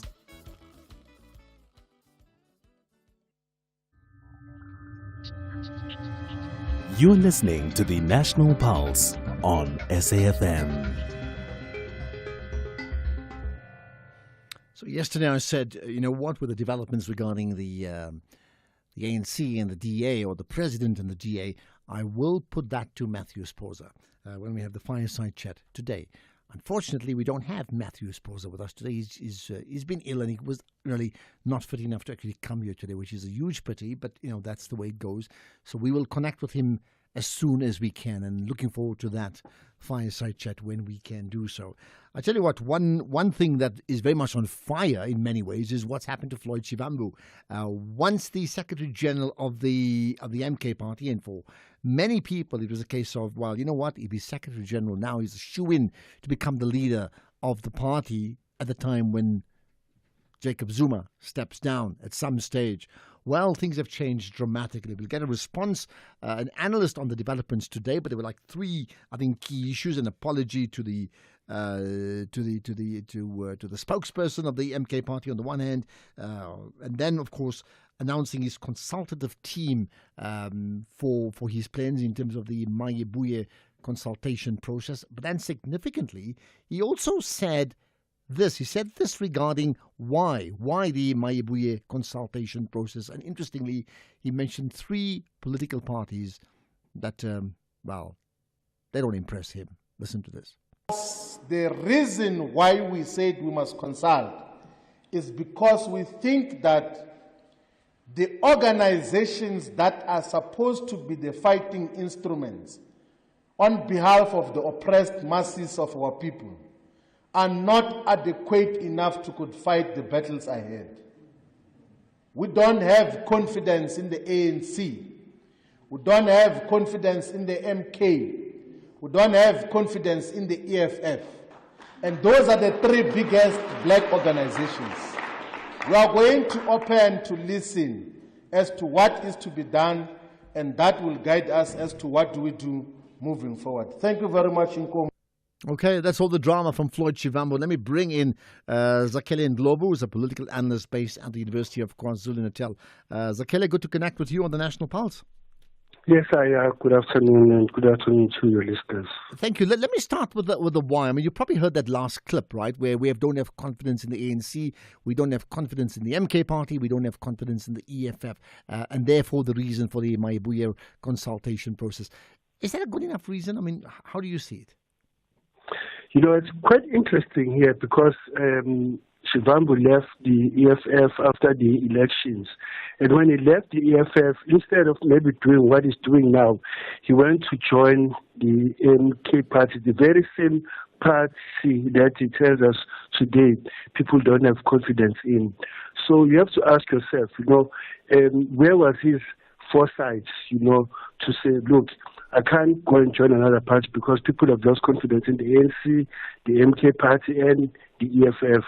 So, yeah, like you put it, this was all drama. It's like this guy here, I don't know who takes him serious nowadays after what has transpired over the past 10 months or so.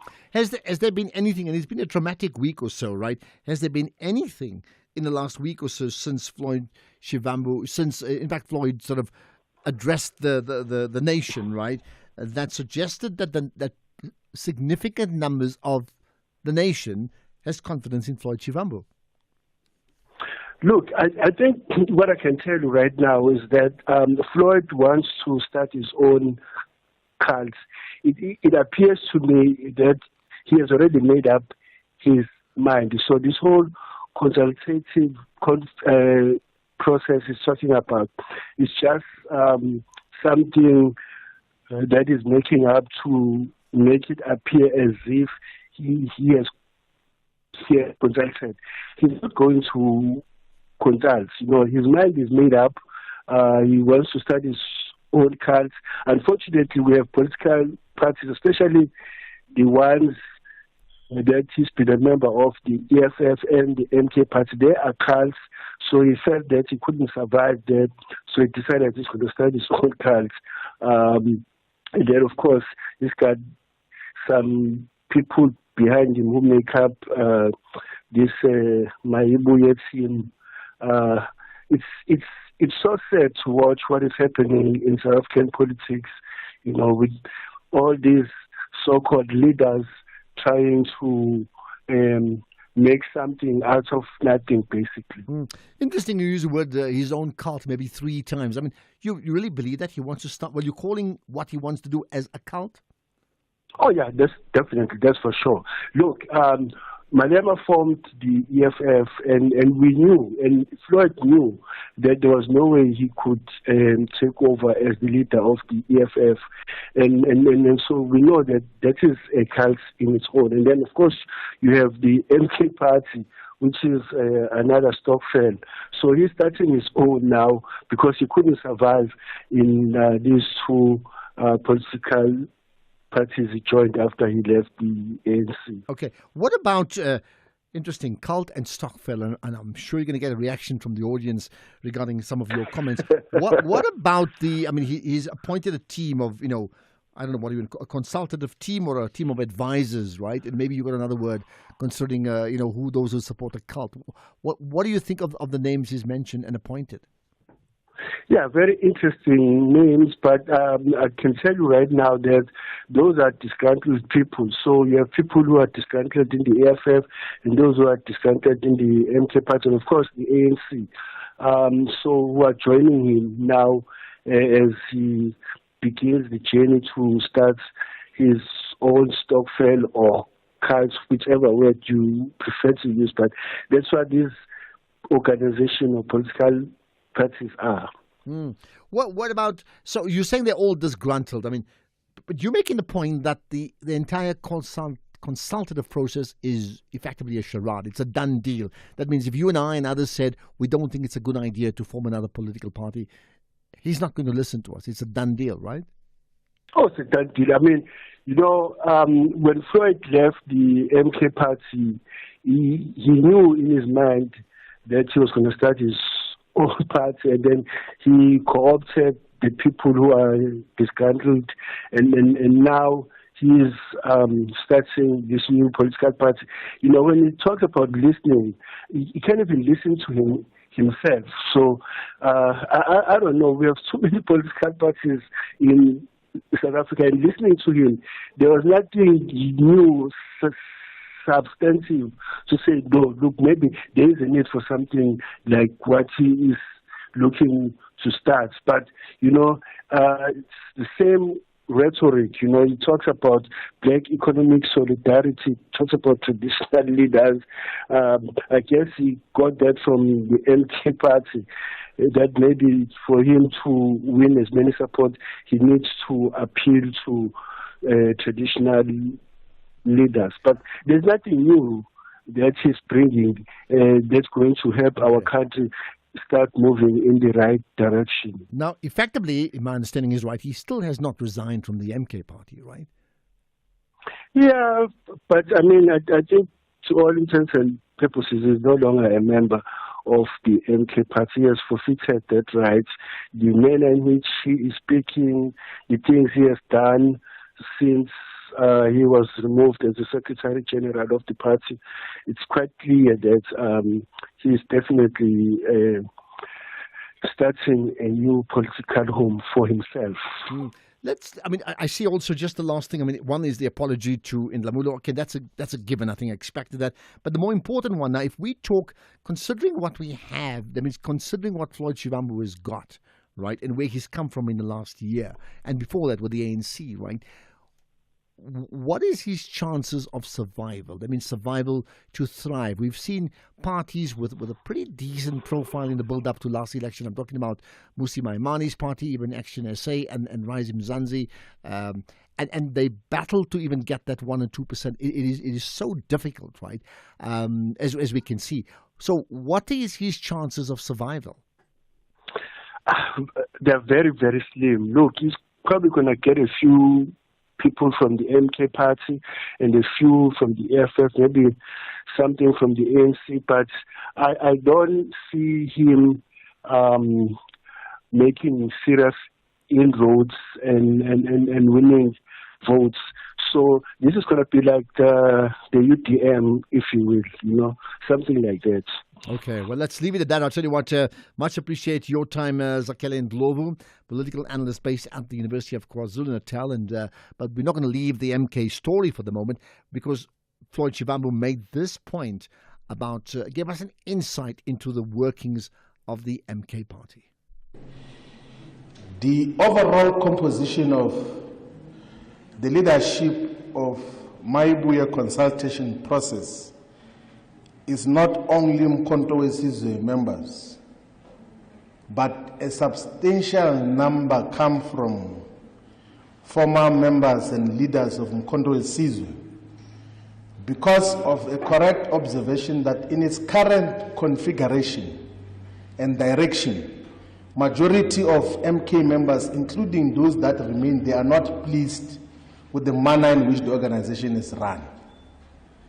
That is a fact that defines a lot of members. A lot of people had trusted that this is an organization that is going to come in to be a replacement of the disappearing and dissipating former liberation movement, the ANC.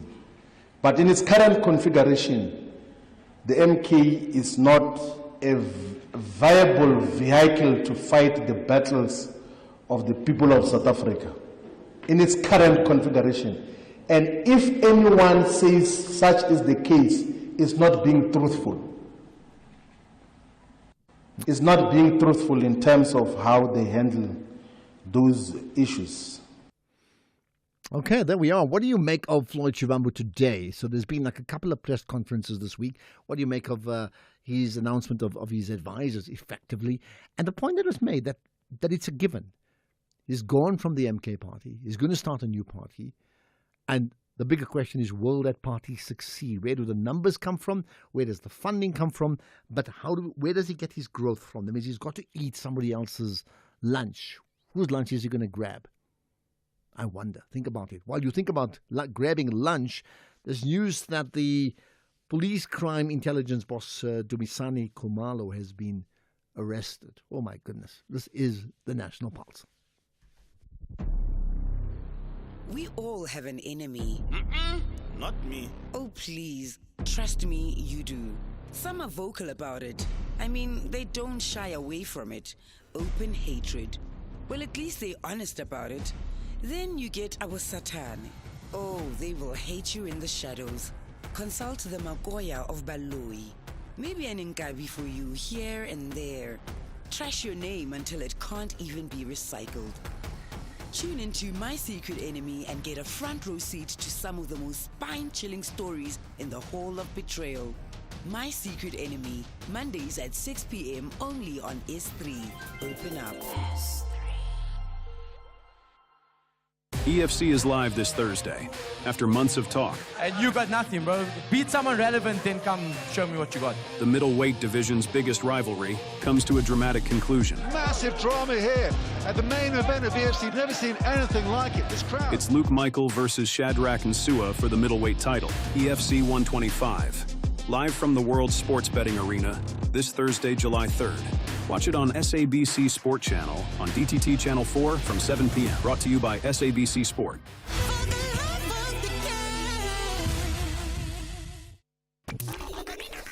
I'm Michelle Constant. Join the JSB crew and I every Saturday and Sunday morning between 7 and 10 a.m.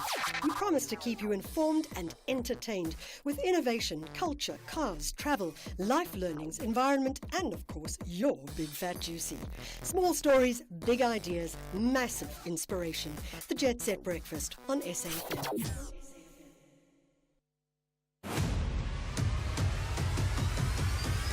Ashraf Garda is streaming live now on Facebook, YouTube, and X at SAFM Radio. And talking about Michelle's show, Jet Set Breakfast, I see a nice Instagram post from Angela Ewing. You know, she does amazing work climbing some of the highest hills in the world, mountains in the world, really, to raise funds for some very, very important projects. And I know she's a guest. She's a guest of Michelle's, I think it's tomorrow. So listen out for that on what she called JSB, Jet Set Breakfast. Right, let's get to another big issue. So yesterday, the crime intelligence boss, Dumisani Khumalo, and 6 other senior SAPS officers appeared in the magistrate's court in Pretoria in connection with alleged unlawful appointments. They understand were charged. We're going to find out more about what exactly happened there and what happens next with Andy Mashaile, who's a retired member of the Interpol Security Strategist and EXCO member of the International Cybersecurity and Investigations Committee. Andy, you always kept busy when things like this happen. Good to chat to you once again. Good to chat to you, my brother, and good afternoon to your heavyweight show champion listeners and the producers at the back. Well, if you talk about heavyweight show, we got 6. When you get 6 members and the crime intelligence boss, Dumisani Khumalo, being arrested or appearing in court, that's a heavyweight arrest of sorts. What has happened? A heavyweight indictment, as it were. We learned that the appointment of Brigadier Dineo Mokwele was facilitated by all of those who were standing in the dock earlier today and who were granted bail. This says to both you and I, Ashraf, and as well as the listener, there are many things that we would have expected the police, especially those in crime intelligence, not to do.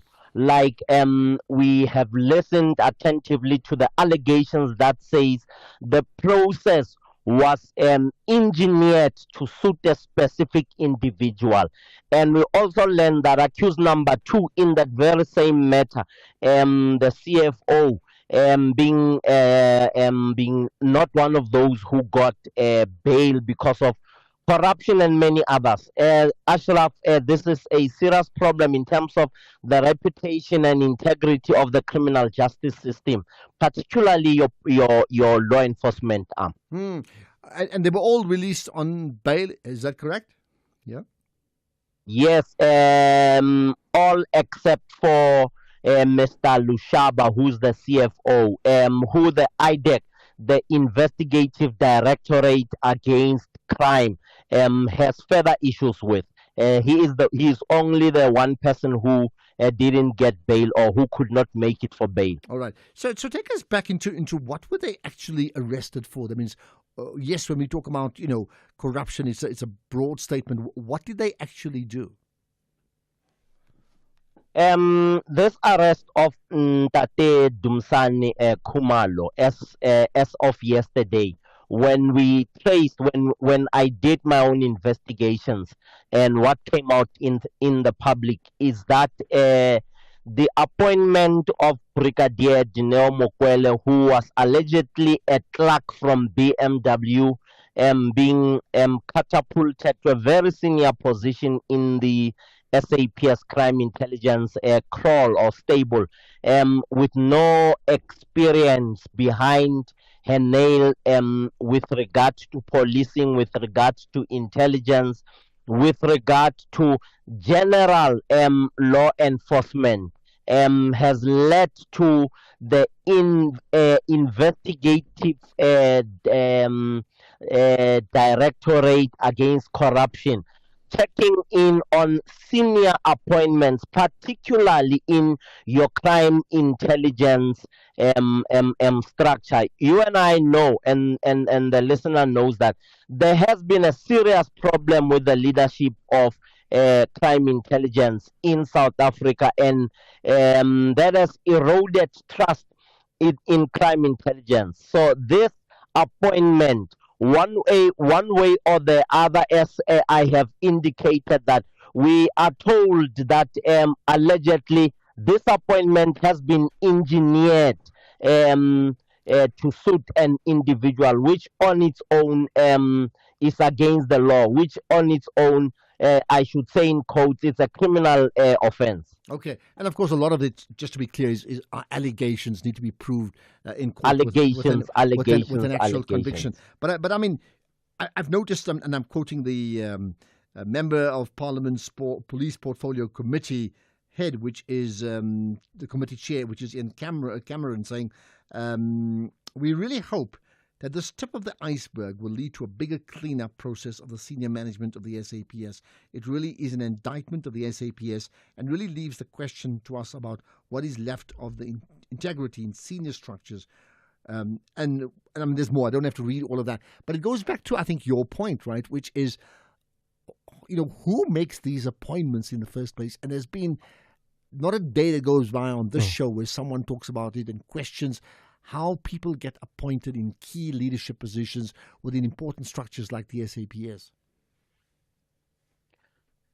Ashraf, my brother, in my previous life from 2010 until I shifted from the Community Police Board and went on to Interpol somewhere around 2014.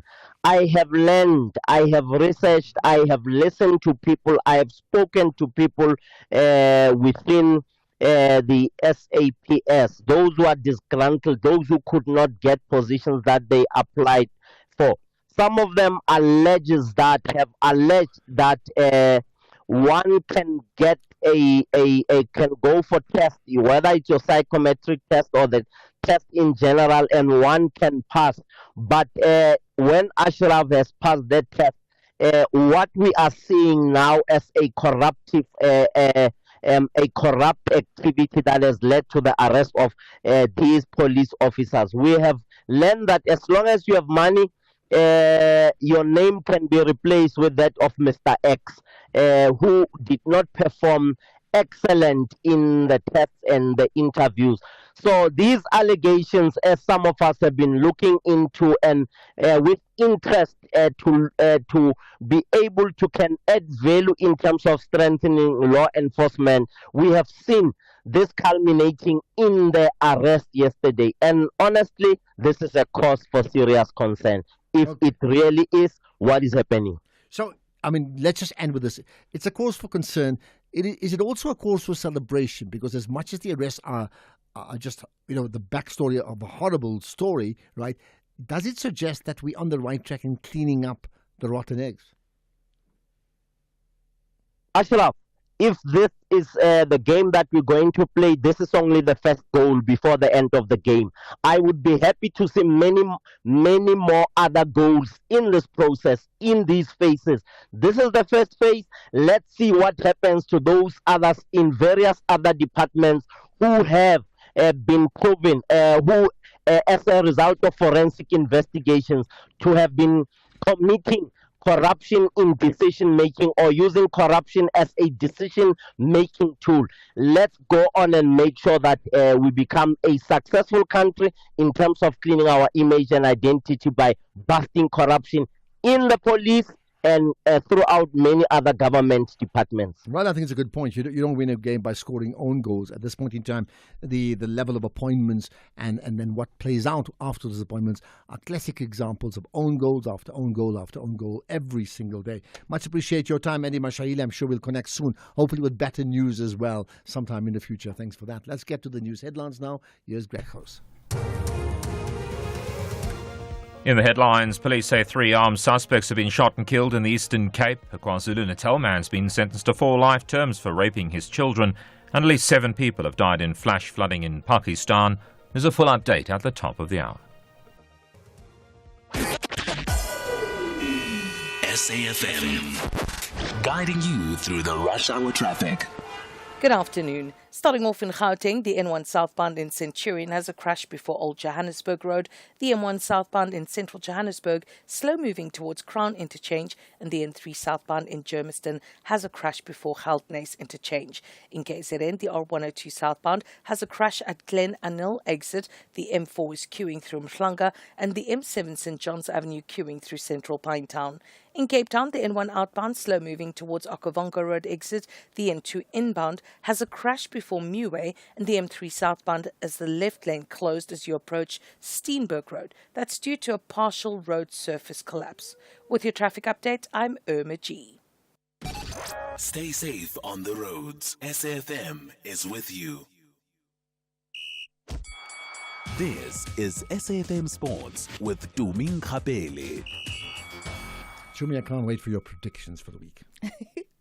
It's going to be a tough one, but yeah, I'm going to try my best. But let's start things off with rugby, where Jesse Creel will lead the Springboks against the Barbarians in the Qatar Airways Cup at the DHL Stadium tomorrow after the withdrawal of Siya Kolisi due to a niggling injury. Marco van Staden has been drafted straight into the starting lineup as a replacement for Kolisi and will partner up with Vincent Chituka and Jean-Luc Dupree in the loose trio. Meanwhile, Springbok coach Rassie Erasmus says that Kolisi remains his first choice captain, but he's on the lookout for young leaders to take them or to take the team forward. Meanwhile, he also says that it's important to have experience in the side. Yeah, well calculated in the sense that, Sasha, we all know what his talent's like. But, if you've got Damien and Jesse next to you, and Cheslin and Kirtley who's done it, and Fassie's got, I think, 11 caps, I'm not 100% sure. But, Fassie Balele still finding his feet, and we know what he can do when he's on fire, when all of them are on fire, when Krapis Morne is on fire, Frasha is on fire. But it's when it's not going so well that we need those steady hands in between. And if you've got a Barbarian team which will come to entertain, sometimes you need just a little bit control in the game. And because in those key positions, tight head, 5 looks experience, but 9, 10, 15. We just felt it's calculated in the sense that there's some calm heads in between. And in tennis, Carlos Alcaraz will begin his bid for a third consecutive Wimbledon championship against Fabio Fognini in the first round at Centre Court when the tournament begins on Monday. 7-time champion Novak Djokovic, who is bidding for a standalone record 25th major singles title, is facing France's world number 40, Alexandra Mueller. Women's top seed Aryna Sabalenka will open her campaign versus Canadian qualifier Carson Brenston, and Coco Gauff's first round opponent is Ukrainian's Diana Yastremska, while Emma Raducanu will begin with a battle of Britain against Welsh teenager Mimi Xu. Then in football, Mamelodi Sundowns coach Miguel Cardoso says that they will be a stronger team in the domestic league. This is after the experience at the Club World Cup. The Portuguese mentor highlighted the impact that Betway Premiership champions had at the tournament, being admired by fans and pundits alike for their display against Ulsan, Borussia Dortmund and Fluminense in Group F of the global competition in the US. People from international football throughout the world, from Brazil, from Spain, from France, from England, and it means that Sundowns played in the highest level. So we are not happy. We are not happy. Of course, we are not happy. We had a clear objective for this match, but I'm very proud about the level of game, the capacity that players showed, and we have to get out of the competition and go back to our country with the head up, because we are much more strong today than we were when we came here, much more strong. In cricket, Proteas coach Shukri Conrad says that they're preparing for a high-felt-like pitch at the Queen's Sports Club, with the wicket offering something for the bowlers early in the match. The two nations faced each other in an unofficial match in London just before the World Test Championship, but it unfortunately rained out with hardly one full day played, and Conrad says that he's expecting them to come out with guns blazing. Prep's been really good. We had our first net session yesterday. Facilities are really good. We expect Bulawayo to present certain challenges. Early starts, 10 o'clock starts. The weather's quite chill in the morning. It could be likened to what the Highveld is like this time of the year. So a little bit tacky in the morning, the wicket. Scoring rates might not necessarily be as high as the day goes on with the wicket getting slower. In motorsports, George Russell says that Mercedes are talking to Max Verstappen about signing him for the next season. Verstappen is currently under contract to Red Bull until the end of 2028, but the deal is said to have break clauses that the Dutchman could use to exit, and Verstappen refused to directly comment when he was asked whether he would stay with Red Bull next year. Okay, Ashraf, I'm ready for my predictions for this not weekend. Not just you, the whole country. It's the national pulse, after all. I think this weekend's one is going to be hard. So if I do get it wrong, it is what it is. Springboks versus Barbarians. I'm going to go Springboks side of things. Yeah. Then there's also Proteas versus Zimbabwe. I'm going to go with the Proteas. F1 Austria Grand Prix.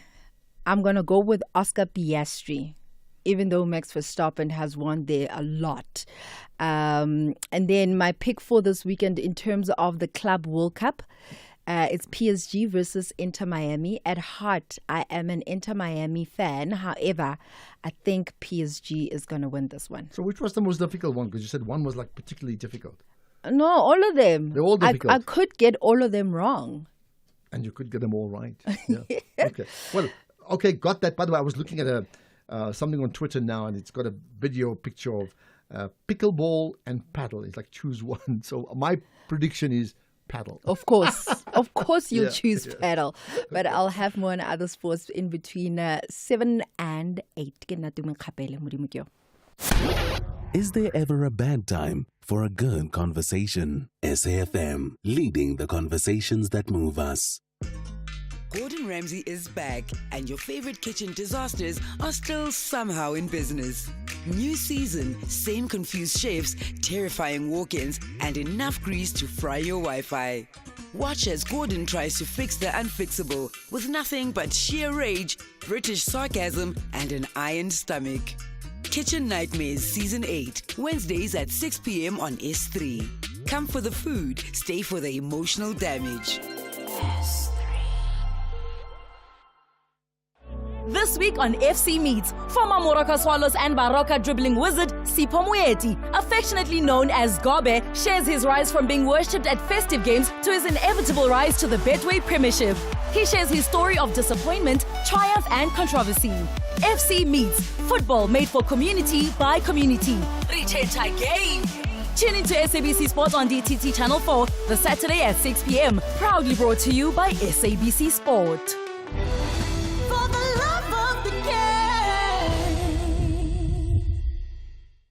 The Northwest Provincial Legislature Portfolio Committee on Premier and Finance, chaired by Honorable Nathan Oliphant, will be conducting public hearings on the Northwest Division of Revenue Bill and Northwest Appropriation Bill on 3 July 2025 at Khopane Tribal Hall, Khopane, in Nakamudiri Molema District, Matlosana Auditorium Hall in Dr. Kenneth Kaunda District, Ipelege Multipurpose Hall, Schweizer Reneke in Dr. Ruth Somutsimompati District, and Safer Scale Community Hall, Safer Scale in Bujanala District.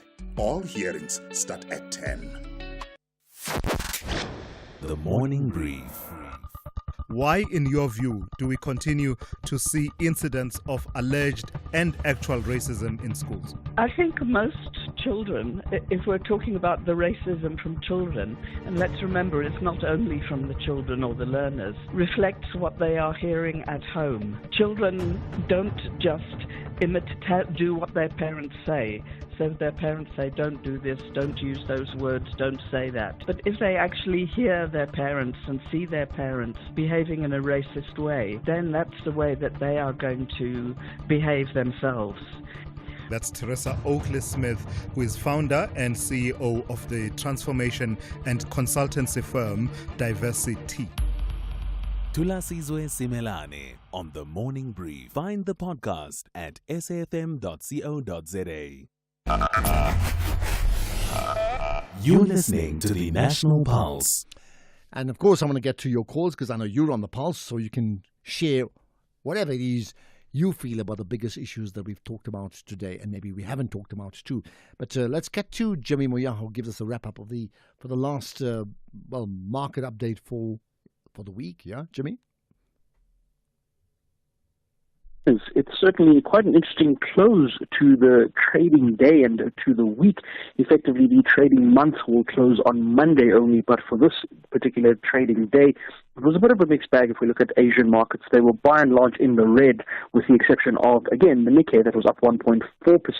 This was a similar case to what we saw yesterday. The CAC 40 in France and the DAX in Germany both up 1.5%. The FTSE up 0.5%.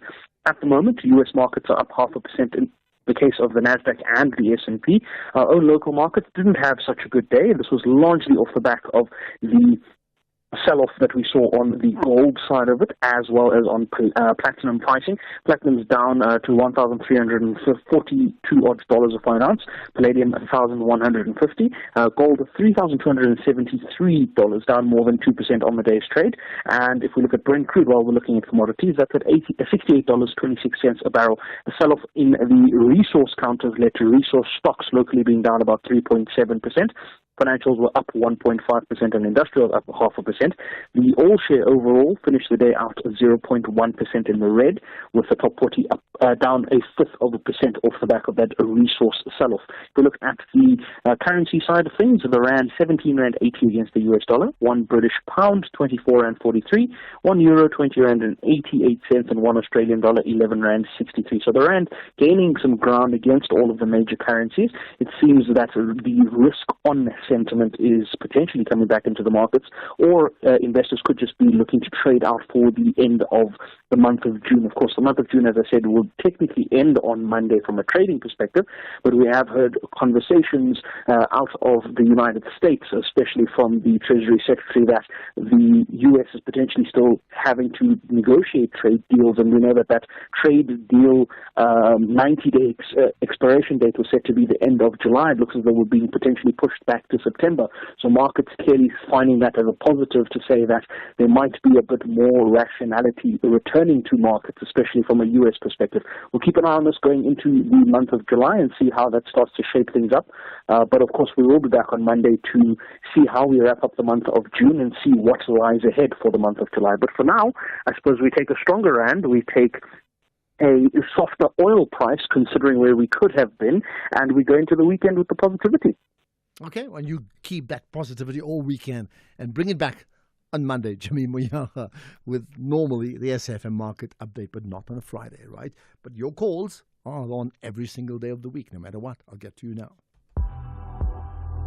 X at SAFM Radio and at Ashraf Garda. So Anand from Phoenix says, Ashraf, Floyd sounds like a narcissist.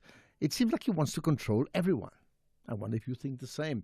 Let's get to there's so many voice notes about the firing issue. Let's get to that. Hello, Ashraf. This is Tipiso.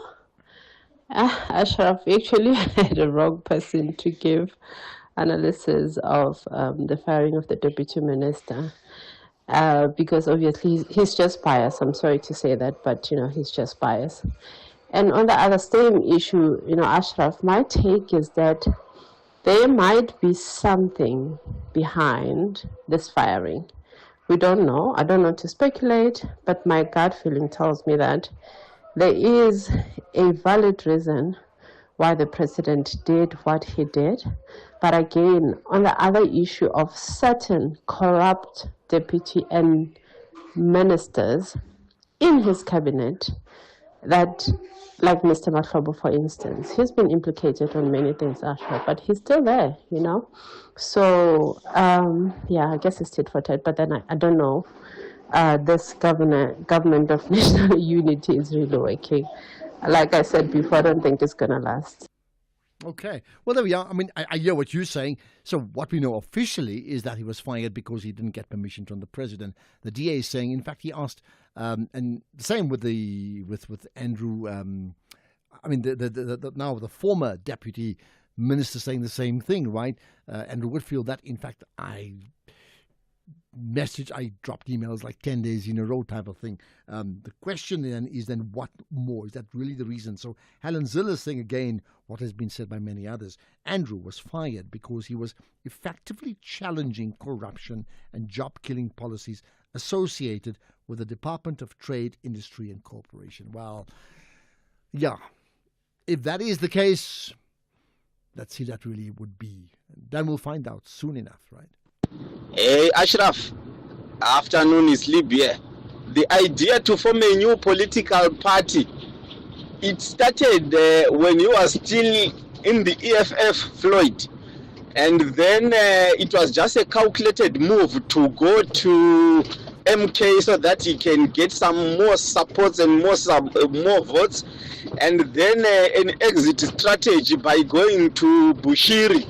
Those guys which are going to do consultative, they are not consulting. Instead, they are campaigning for a new political party which is already formed. Not consulting, but campaigning. Maybe you may just be on the ball with that one there, right? Good evening, Ashraf. I just want to comment on Floyd Shivambu. You know, in his time at EFF, he was very astute in personal attacks and getting the peanut gallery to applaud his antics. But now out in the open, and he has to compete with the likes of Malema and even Jay-Z for that matter, and the rest, Herman Mashaba, it's going to be quite an ask. And I think that's where, besides attracting a few of the rebel rousers, I don't think he's going to attract many. And obviously, this actually undermines the intellect of the electorate. Thank you. You know, you could be right. I think he has been very critical, sarcastically, so often enough over the years. It's a different ball game now, isn't it? Will the electorate stomach it? Good evening, Ashraf, and good evening, the rest of the listeners. You know, Ashraf, this issue of Floyd wanting to start a new political party, there is this notion that we've got a lot of political parties in South Africa. And yeah, it's true. But at the same time, we've got a lot of untapped voters. So maybe these untapped voters, they can be tapped using Floyd's new political party. Because if 40 million people are eligible to vote and only 15 million to 12 million are voting, it means there is still like 25 million people that can vote. So maybe he is gunning for those ones. Because maybe they're not voting because they're 25, they're not voting because they don't trust the current political parties. Well, clearly they're not voting because they just don't see a reason to. But if he's going to tackle them, maybe you've got an interesting point there. But it doesn't stop the other parties doing the same thing. The question is, what do they see in him, right? To be able to be convinced that he gives them what the other parties did not give them, keeping in mind that he was part of like the flavor of the month, the MK party, all through the last year. There's more in Rwanda, by the way. Good afternoon, Ashraf and the SA listener. It's here in Cape Town. Ashraf, I just want to comment on a deal that's going to be signed today in Washington, D.C. with the American, the Rwanda government and the DRC government. Ashraf, you know our mineral will never benefit from it. Why? Because our neighbor was the Rwanda, creating instability, sponsoring all those terror in the east of Congo. So even when the time of President Mobutu used to say, if it's possible for the Congolese to sign peace with the devil so that we can have a peace, we're going to do it. It's our own mineral, and in an African region, you know, no one convinced Kagame to stop creating instability everywhere in Africa, and no one is being able. So we don't trust the African region or any organization in the region, but we can trust the American. They can be persuasive in any means. Tian Cape Town, thank you. Thanks for that, Jen. By the way, we had a conversation with Sophie Mokoena about the same issue earlier on today. Listen to that podcast. It's available. We've tweeted it out, and you can also find it on the SAFM website too. Right, let's get to an anonymous call quickly from about Whitfield, yeah? Anonymous, good afternoon. Yeah, good afternoon. Good afternoon. How are you? Good indeed. Go for it. What's your point?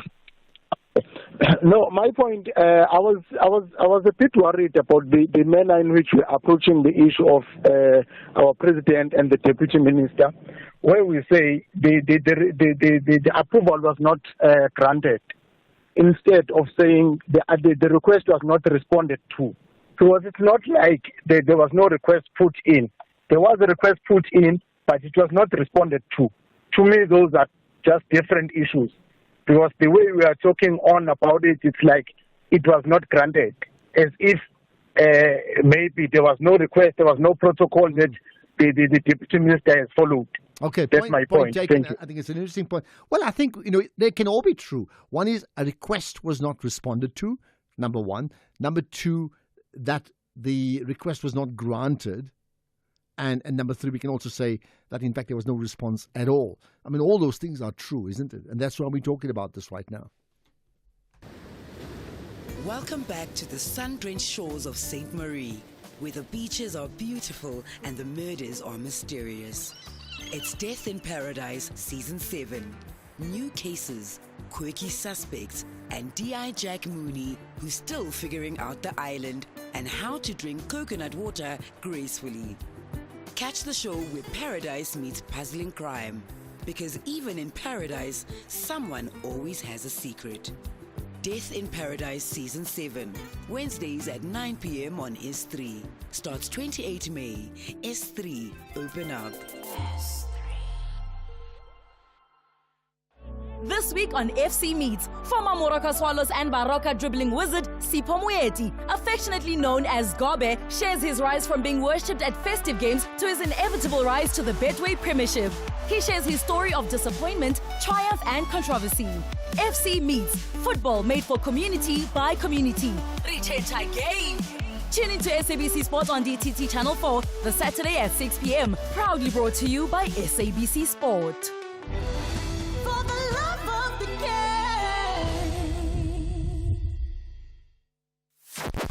Kathy Mohlahlana on SAFM. Abongile, let me maybe give you a chance to come in as well. I had been to a mainstream school and I knew what it could offer. It was also a boarding school. The first thing I asked the principal was, are we all going in the same classroom? My mother said, well, why are you asking him? And I said, well, because I'm visually impaired, but I'm not going to be able to learn if I can't see. And what about my classmate who has deafness? How are we all going to be taught in the same classroom when my other classmate has autism and they learn in a certain way versus the child who has a learning impairment? These are the things that I witnessed as a child, and realizing these are the real deprivations that every child should have. Abongile Kantini is a diversity, equity, inclusion. If you're ready to talk, I'm here to listen, and nothing is off the agenda. Ashraf Garda on SAFM. Right, let's get to Churchill, and I don't mean Churchill in the UK, because maybe we need, I don't know, well, some may be critical of him too. Churchill, go for it. Yes, Ashraf. Yeah. Ashraf, I wanted to comment on the issue of Floyd. Floyd is one of the brilliant minds in politics that has ever been produced by this country. We cannot take anything away from him. But I think, the young man is angry. Each and every person has got strengths and weaknesses. That's my understanding. And, he realizes that, he has been played by Jacob Zuma.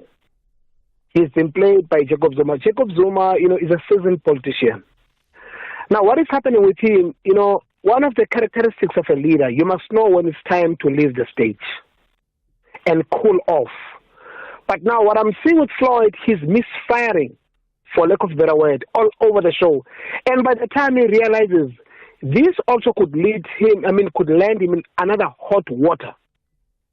Are you with me? Because now he's very desperate. He's very desperate. He can't wait to prove. He can't wait. But look, you can't take anything away from Floyd. But Floyd, one of his weaknesses, Floyd is somebody who's got anger issues. I've always followed Floyd. Floyd has even gone to an extent of even handling people, physically handling people. That's Floyd for you. Okay. Wow. So that's one of his weaknesses. Now, if you could cool off, just cool off a bit. And one other important thing, you must not go and look for people. People must look for you. They know him. He's got a mark in politics of this country. Okay, but maybe you're overestimating him. You said you're meant to look for him. You have to fight for every single vote that you can get, or every single member in your party. I got that. Thank you for that, Churchill. He's saying brilliant mind, brilliant strategist, but he was played by Zuma. So then who's the more brilliant one? So how do you get played if you're that brilliant at what you do? But I take your point about some of the aspects that he has and the anger issues that perhaps you're suggesting you need some management on. Imboneni in Annandale, hello.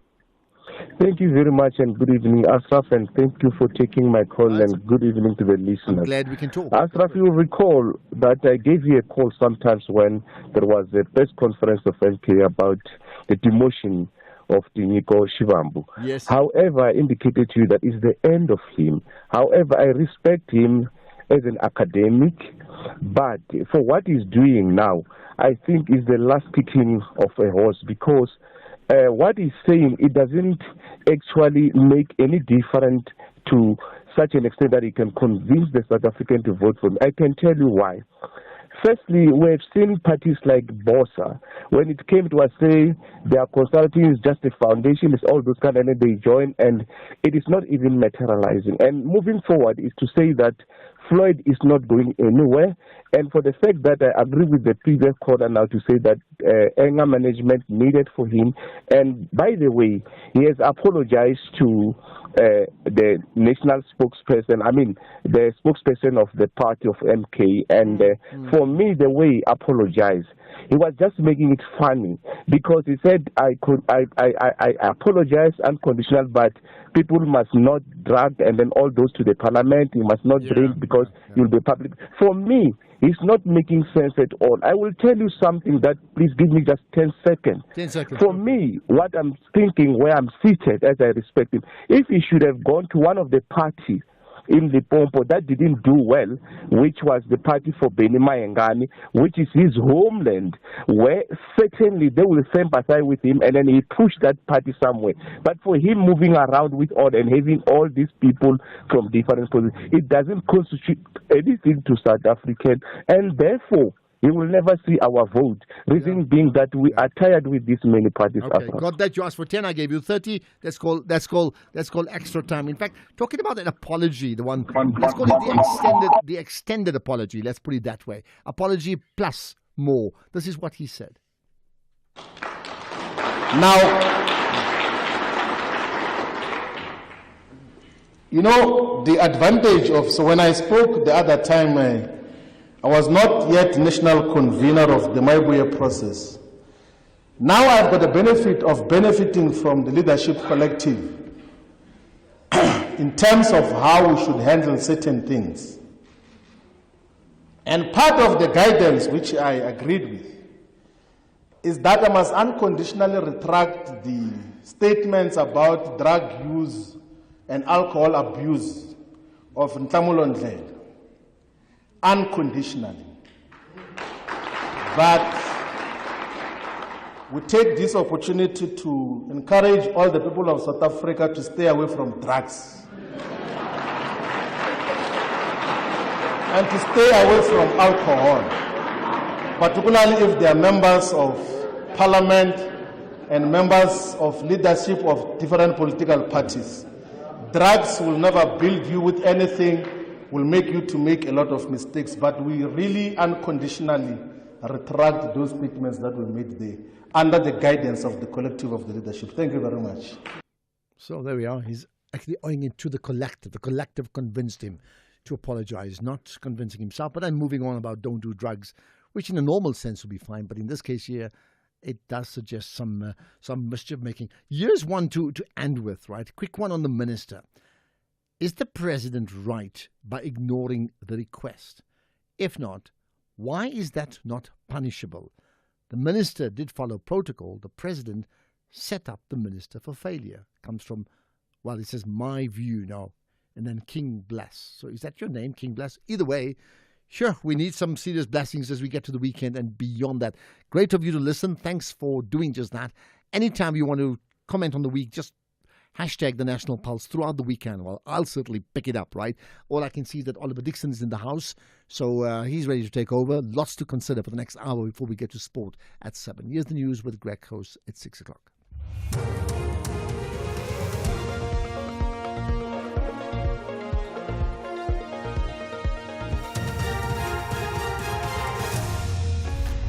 Thank you again, Ashraf. Suspects killed in shootout with police in Man.